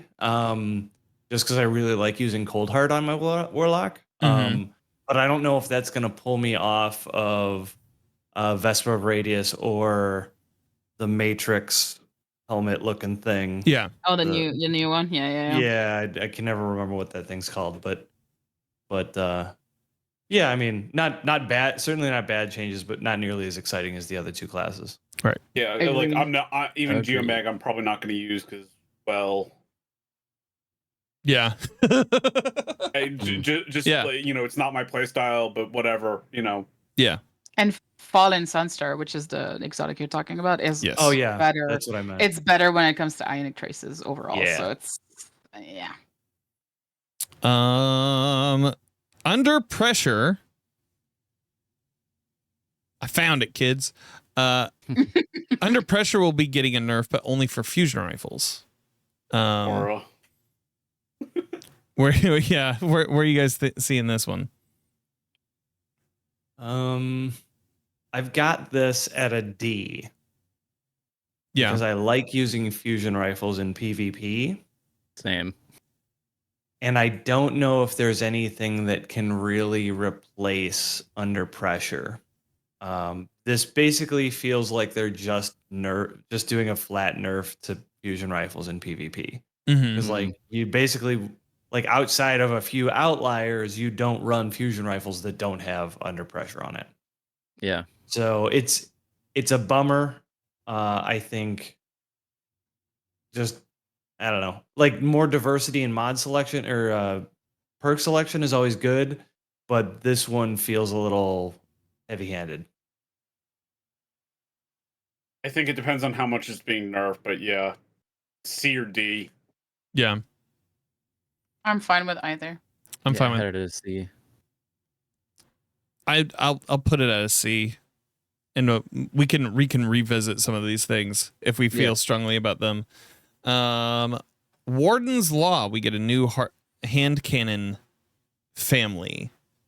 So basically it's going to like do a 2-shot, kind of like it's going to kind of feel like a Borderlands weapon, a little bit. So, the way that it says, we utilize the damage profile that aggressive frame hand cannons had years back, dealing up to 90 damage per burst against players, 25 to the body and 45 per crit. Then we slightly reduce the burst delay, the time between the bursts themselves, as opposed to the time between shots within the bursts, so that it was a slightly faster 0.93 time to kill instead of the standard 1 second. What are your guys' thoughts on Warden's Law coming back as a new 2 burst? It's an A for me. Yeah. I don't mind either way. To me, it's I never really used that hand cannon back in the day, and I find it interesting to have a new hand cannon family type of thing. But it's very much going to be like, oh, how does it play, and like how quote unquote good it is. Yeah. So. I think what they talked about here, plus coupled with the buff to hand cannons, it could be really, really good. And I like quirky, unique stuff that when they put it in the game. So I agree with the A. I'm happy that there's variety. You know, they can only put so many, you know, element archetype combos together. I think that got addressed in the video that Seth was talking about. So having a new archetype gives them some room to play with. I'd almost question if like something like this with like how wacky it is should be an exotic. Yeah. You know, in the same way that Graviton is or Crimson, but Crimson, yeah. Yeah, you know, but you know, I'm happy for the variety. Yeah. I agree with an A here. I think that works very well. Last 2. Let's go to a Wicked one first. Yeah. So Wicked raid last. Yeah. So Wicked Implement. This comes from the July 13th, TWID. If you're one of the Guardians running around with your Wicked implement glued to your side, we have some information for you regarding the Catalyst. When designing Catalyst, our teams aren't there to create something you need to get, but something to entice you to let your weapon achieve its full potential. So with that, here's some more info on the weapons team themselves. The main thing we wanted to facilitate is getting into a rhythm with your precision hits. Refilling the magazine when collecting a shard accomplishes that, letting you continue aiming down sights to chain precision damage. But adding mag overflow with the Catalyst lets you extend that even further, especially when picking off red bars in between damaging stronger targets and collecting the shards that they when they return to you. Being able to potentially slow targets with a primary weapon in PvP neutral game is already kind of spicy, which is why we tuned the perks to a single target. So a single target would either be dead or close to it by the time you start slowing them. If you switch targets when outnumbered, however, the perk works with any stasis shard though. So if you're running a stasis subclass, you'll rarely have to reload. We have heard feedback on the base weapon and have a few buffs on the way. Among other things, we are cautious with the timing window for creeping attrition, but we're looking at adjusting that in the future. Keep your eyes out for that. Thoughts? I don't have that gun, I think, so. Yeah. I used it I've like barely once or used twice. it, Yeah. so I don't have got it much for the to say on trophy. it. Like I got it. Yeah. I think it's cool. Yeah. Maybe I will use it more with the the stasis and strand changes that we talked about. Yeah. Mhm. So I've got it at a B, like very about it. Very wait and see. Yeah. Same. The weapon really felt like a jack of all trades, master of none. Mm. But that it does, it's a worse chill clip, it's a worse this, it's a worse that. Maybe this will change that, but B, I don't see it using Yeah. it at all. But Personally, I see it as a low B. Like Yeah, it I'm could fine with filter that. into C easily for me Yeah. too. Sure. But yeah, it's not. It's a cool looking weapon. I just never use it. Yeah. But I'll put it at B, with the caveat that it's a low B. It's like a B minus. Me? it's Yeah. all the way at the right. Yeah. At this point, so we have the reprised raid. I would say at this point, if you are listening and you do not want to be spoiled concerning leaks and the like, I think that this is probably where you should go to the Have a end of good the night. episode. Yeah. Yeah. So it seems that my hopes and dreams of having a Wrath of the Machine enter into Destiny 2 have been dashed and cast asunder in order to bring one of Oryx's progeny back into the spotlight. You love him, you know him, you've seen him at least 18 different flavors in Destiny 2. Crota will be possibly returning. Tanix. And oh shit, it's he rips off his mask like Mission Impossible style, and it's Tanix. Yeah, so it seems that we'll be getting Crota's End reprised. I liked the Age of Triumph version of Crota's End a lot. I think if they build off of that and how rad that sword bridge section was, that'll be awesome. But I don't see this raid race lasting longer than like 4 hours, 5 hours. Yeah. I've had that. Yeah, it won't be long. I still think this is S for me personally, as far as the ranking goes. Mhm. Whether it's Crota's End or Wrath or the Leviathan coming back, I love raids. Yeah. So more raids in the game is always a unadulterated W as far as I'm concerned. Mm-hmm. Like Crota's End is certainly not my favorite raid.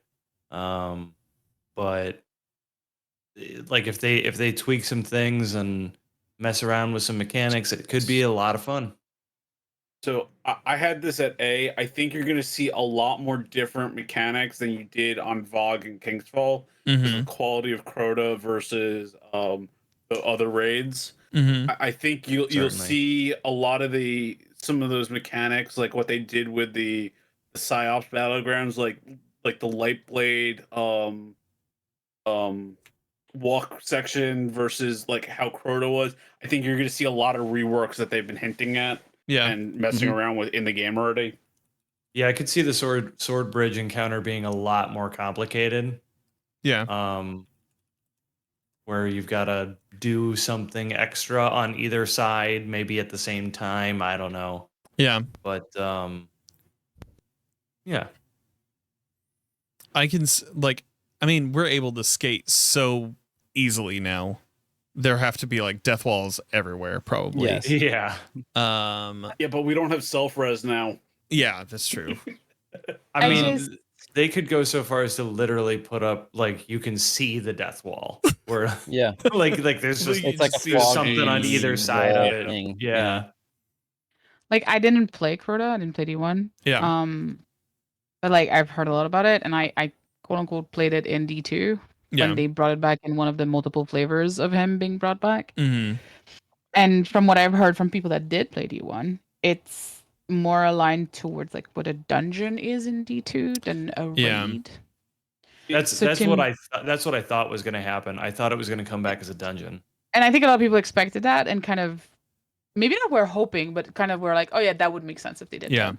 Yeah. So if it is Crota, then I'm like, okay, are you fully bringing it back? Because like if we look at Vault of Glass and if we look at Kingsfall, to me Kingsfall is like the epitome of a D1 raid that was brought back into D2 in the best of way. Yeah. Yes. Right? Definitely. I will forever rage against War Priest on day one, but I enjoyed that raid. I've run that raid multiple times, and if people invite me to run a Kingsfall, I'm always happy. I enjoy that raid so much. I don't know why, but there's something about that raid that's just fun to me, and reminds me probably of like the D2 raids that are vaulted currently. So, and I liked Vault of Glass, but not as much as Kingsfall. Like Kingsfall is definitely my favorite D1 raid that I've played. Mm-hmm.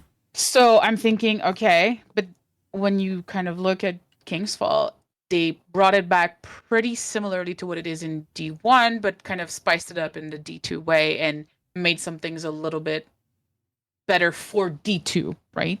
Mm-hmm. But when you look at Crota, it's so short. There's not much. It's like, okay, if you're going to bring it back in the same way that Kingsfall was, then it's going to be a dungeon. Or it has to be gutted.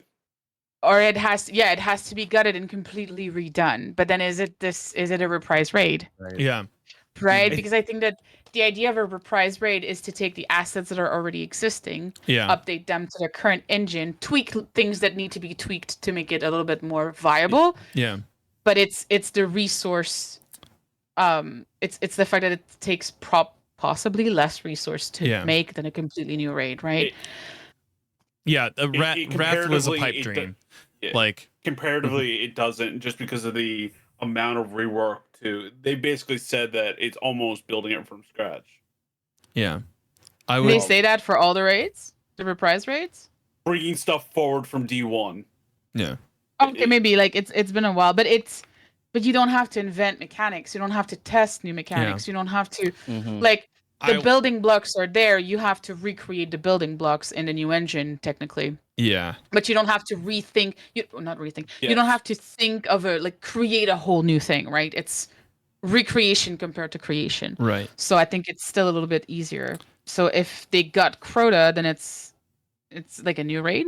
I don't think they're gonna gut it. I think it's easy to get stuck on the fact that Crota seems short. Yeah. But it is still 4 encounters. It's just that there's no distance between many of those encounters. Yeah, there's not really a mid boss though, right? Yeah. Well, you've basically got the opening encounter. Yeah. The opening encounter, which I'm not even counting as an encounter, but the walk through the dark culminates in a battle against the ogres. So they could hypothetically like put an encounter flag at the ogre point and spice that part up, where you're not just standing there fighting off some ogres. Right. Something else happens. I don't know. And then, the sword encounter obviously has to be reworked because we can essentially fly now. Yeah. But then, what was it? Daughters Death Singer. Death Singer and Crota are literally in the same room. Yeah. Yeah. So like there's no jogging between encounters, so it makes it feel a lot shorter. So I think that they've still got enough wiggle room with modifying mechanics in those individual encounters to spice it up while maintaining the original flavor of what Crota's End was. Right. Plus, we're still getting another, the armor set from it, the weapon set from it, Yeah. and assuming that the exotic comes with it, we'll get Necrochasm. Yeah. We'll see how Necrochasm, it I is. think, being the possibility of like Necrochasm, especially if it's A 900, what is it, 900 Yes, RPM, something crazy like that. high. Yeah. Yeah, because that archetype doesn't actually exist in D2, which I would love for it to come back. It would make Nim cry. Like Nim would just start openly weeping as soon as it like. Yeah. Yeah. Matt had a good point. Yeah. That Vogue had 3 encounters in one location, 2 encounters in another. We already talked about King's Fall reusing the same room. Like, I don't have a problem with that, just because those are how those D1 raids were. Yeah. I mean, Galran and the other dude before. It was in the same room technically. In Crown. Crown was 2 in the same room, right? So I don't have an issue with having encounters in the same room if the room is used like differently, Right. which I think all of those raids kind of are. Mm-hmm. I think for me, it's more like, how are you gonna make this raid that was short? And I know we're kind of, it feels like we're stuck into it's short, but then if we look at how Ron was kind of completed fairly quickly, Yeah. I think it's also, you have to kind of balance that also, right? So it's this kind of finding out, are you gonna make transversals? Yeah. Are you gonna make a jumping puzzle? Please, for the love of God, no. Are you gonna make like all of like, how are you gonna change that to make it? I would hope that the ad density for those spaces goes through the roof. Oh, maybe. I think I want mechanics. I don't think you also see want that from Crota. I don't see you adding more mechanics to Crota.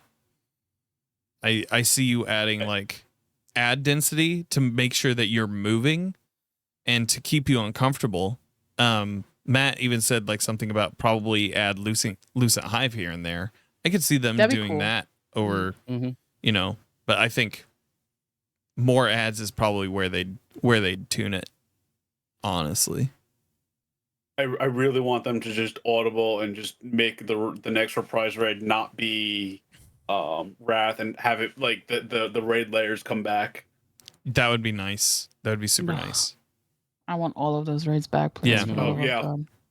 That's fire. That'd be dope. I mean, leaks and all. Probably Crota's End, but like I never thought Wrath was coming back, so I was really hoping it was going to be at least base Leviathan. Yeah. I think that if they bring Leviathan, they have to bring all of it back. Yeah. Oh, it'd be just make one big one. Like, no, well, yes, just bring back Leviathan as it used to be, like the old Leviathan with like Leviathan base raid, Eater, Spire, but also Crown. Crown was technically part of Leviathan, right? Yeah. Yeah. And like just bring all of those raids back and just have them available also, because they were overall like, I mean, the layers were, Spire was amazing in my opinion. People hated it. I loved Spire, but I think people just didn't understand how it worked. I had an appreciation for it like later in its life cycle than I did. But it was the first riddled few with weeks. bugs. Yeah. One of the biggest issue with Spire was that it was riddled with bugs, and that kind of killed the momentum for it. Eater is really much like a quick raid, but that wasn't a bad thing, I think, to have a quick raid. I loved Eater. And that was great. Yeah, it was fun. Yeah, we did. Yeah. And then that's how I met you guys. Yeah.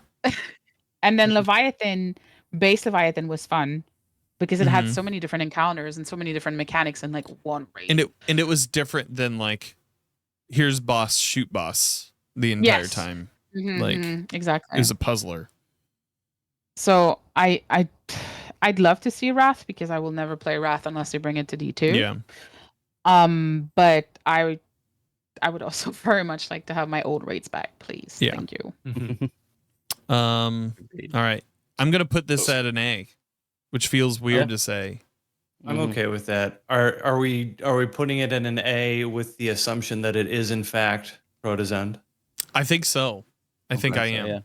Like, And if Bungie comes out, you know, on the 22nd and goes, "Hey, it's Wrath." Yeah, do you come gotcha. back in here and you move that to S?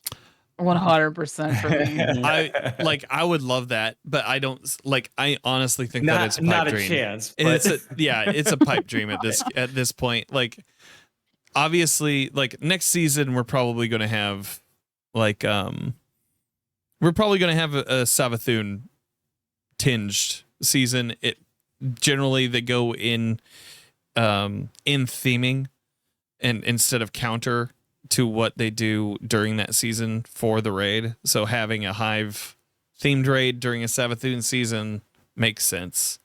But man, I just want to Wrath the Machine, man. That raid was one of my favorites of all time. It just I never thought it was gonna happen because of the Siva assets. Yeah. Same. Yeah.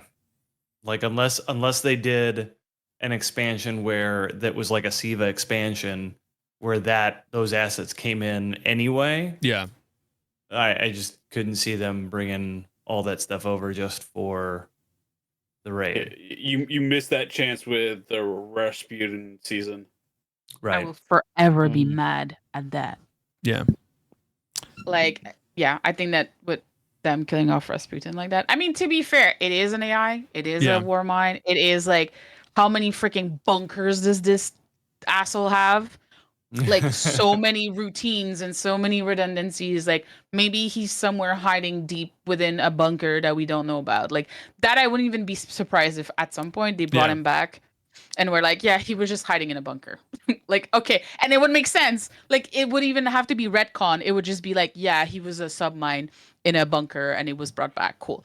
Yeah. But I still will be forever mad at how they handle that. And then it makes no sense to like kill Rasputin and then just bring back Siva after. I mean, they're not super related, but at the same time, it's kind of like, okay. Yeah. So Wrath might never come to D2, which would be sad. They'll bring him back, but it'll be like the language learning model version of him. It'll just be Rasputin GPT.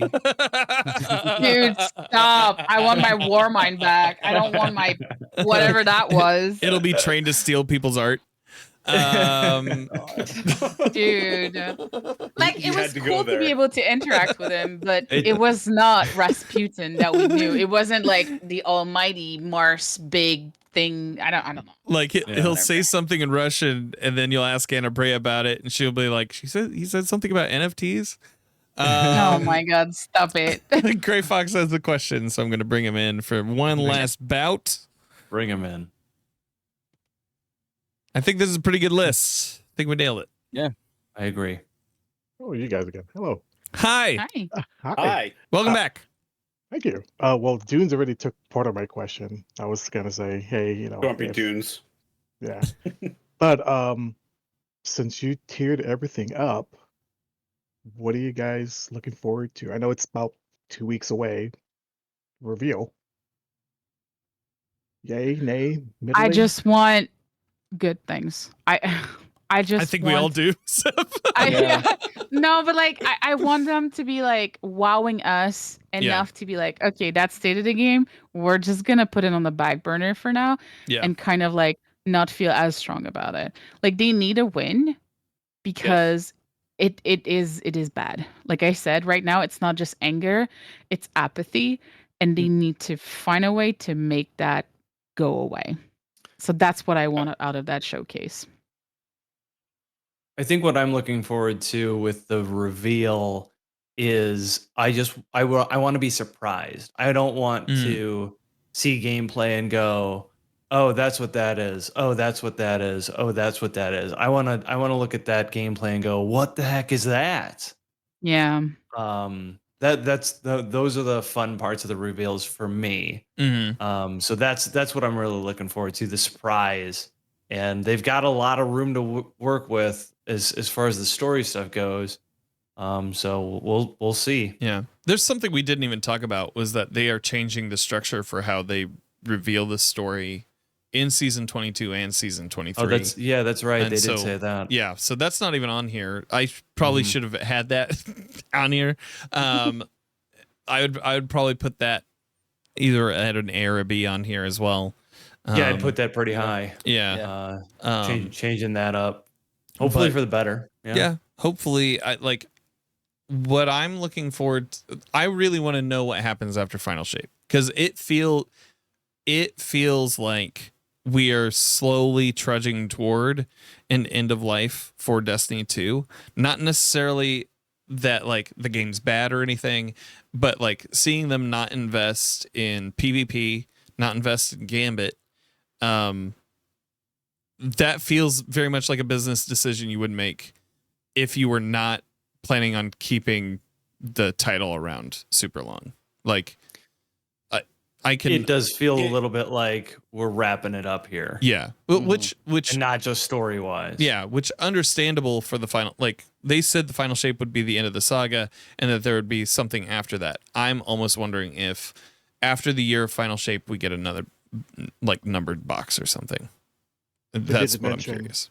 Yeah, they did mention the story of Final Shape and the raid will close out the saga. Yeah. It won't be stretched out for the year. And then we'll have like the next year of DLC or like of seasonal content to round that all out, because there's no way that they don't do another seasonal package. I think it's more just to tie loose ends that aren't from like the main Light and Dark saga, just like other characters just right outside. Like close up Shin, like what happened to Shin Malphur and stuff like that. Yeah. Lysander. Where's Lysander? Oh my god. Yeah. And do Eris and Drifter get together? It would also be a good opportunity for them to do, once the real heavy stuff is done with Final Shape and its raid, it gives them opportunity to get a little wacky with it and do some fun seasons. Like, I mean, Cade's back, so have some kind of Cade's Beach Day. Right? Cade's Beach Day, or everybody plays volleyball. Goofy stuff. Please don't bring it down. It's like Overwatch all over again, please. Yeah, I think that. Matt, I think, says I asked this the other day on stream.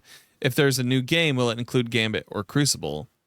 If people are not playing Gambit, it has Crucible in it. 100%. I think it doesn't include Gambit because they're saying that they have low numbers on it now. Why would you bring that into a new box? If it were Crucible, like I don't see a Destiny without a Crucible. I think that you would probably see them build it different because of the way that they built Destiny 2's PvP experience initially with vanilla. I don't think that you see them because most of these maps were built for 4v4 instead of 6v6. I would see them maybe focus on a 6v6 experience over that. Yep. So, I mean, I think I've mentioned it on stream before, but I've always maintained that Destiny needed to do what Fortnite had started to do before the BR got big, where the PvP and the PvE are separate games, but they exist in the same universe. They are completely separate. A Crucible an optional download. So again, I don't think it'll ever happen, but I want it to. So that my characters cross over, but there's no as a different SKU. Yeah, make Crucible free to play or whatever, and and such that you're not infringing on each other. Because we've shifted rankings here because one sandbox ruins the other. I don't think PvP will ever be gone from the game. I think Gambit's gone. Yeah. I've said this before several times. It feels like Double Fine does this thing called Amnesia Fortnite, where they develop like games for like 2 weeks, and then sometimes they make certain aspects of those games, they put them as a whole new franchise, or they in one instance they added it as like a level into Psychonauts 2. This feels like that. Like Gambit felt like, hey, we made this thing with the engine where it was PvP VE, and like it worked well, and people in the studio liked it so much, we added it into the game. And then they put such a heavy emphasis on it for that one season, they kind of burnt people out on it super early. And then after that, it was never really given its due. It never found its happy medium. Yeah. Because it was always like either you had Gambit Prime or you had Gambit as it was. I think they tried that last year, and I think mostly successful. I think I really enjoy Gambit now, but yeah, that iteration was a lot better. Yeah, but yeah, I don't. If that didn't save it, then I don't know what would. But yeah, so that's the answer to your question. That works for me. I want to see that we're closer to a Witch Queen DLC than this year. Yeah. This Down entire Lightfall. DLC and Lightfall and the tuning and everything. I want them to prove that they can still do a good story and a campaign that doesn't feel like it was. It's a filler. 2 different DLC. Yeah. This is a filler. You don't want the major players sitting in a ship for 7 days. Yeah. God. I guess the better question here, Gray Fox, what do you want to see on the 22nd? It's a good question. I want to see what Bungie has up its sleeves Yeah. for the whole. I mean, you have a franchise that's almost 10 years old. What are you guys gonna do? I mean, you're gonna let it fizzle out, or are you gonna go out in a bang? I don't think they're gonna go out. Yeah. But I don't think they're. Yeah. I think it just the treadmill continues. It's just whether people stay on it or not is the question there. Well, I look forward to seeing you guys on the 22nd. Hell yeah. Yeah. Works for me. All right. If we don't have any more calls or questions, I Matt is think typing something. Wanna get home, like, Matt is typing. oh, Bungie's very good at the hype for the next DLC. Yes. Yeah, Yeah. they're pros at it. Well, with all that said, then why don't we go around and have you guys tell people where they can find you across the internet? Mod, let's start with you. I'm everywhere pretty much at Modsherpa. You can see me Tuesdays on Twitch with Dan and Patton, aka Dunes. GP, what about you?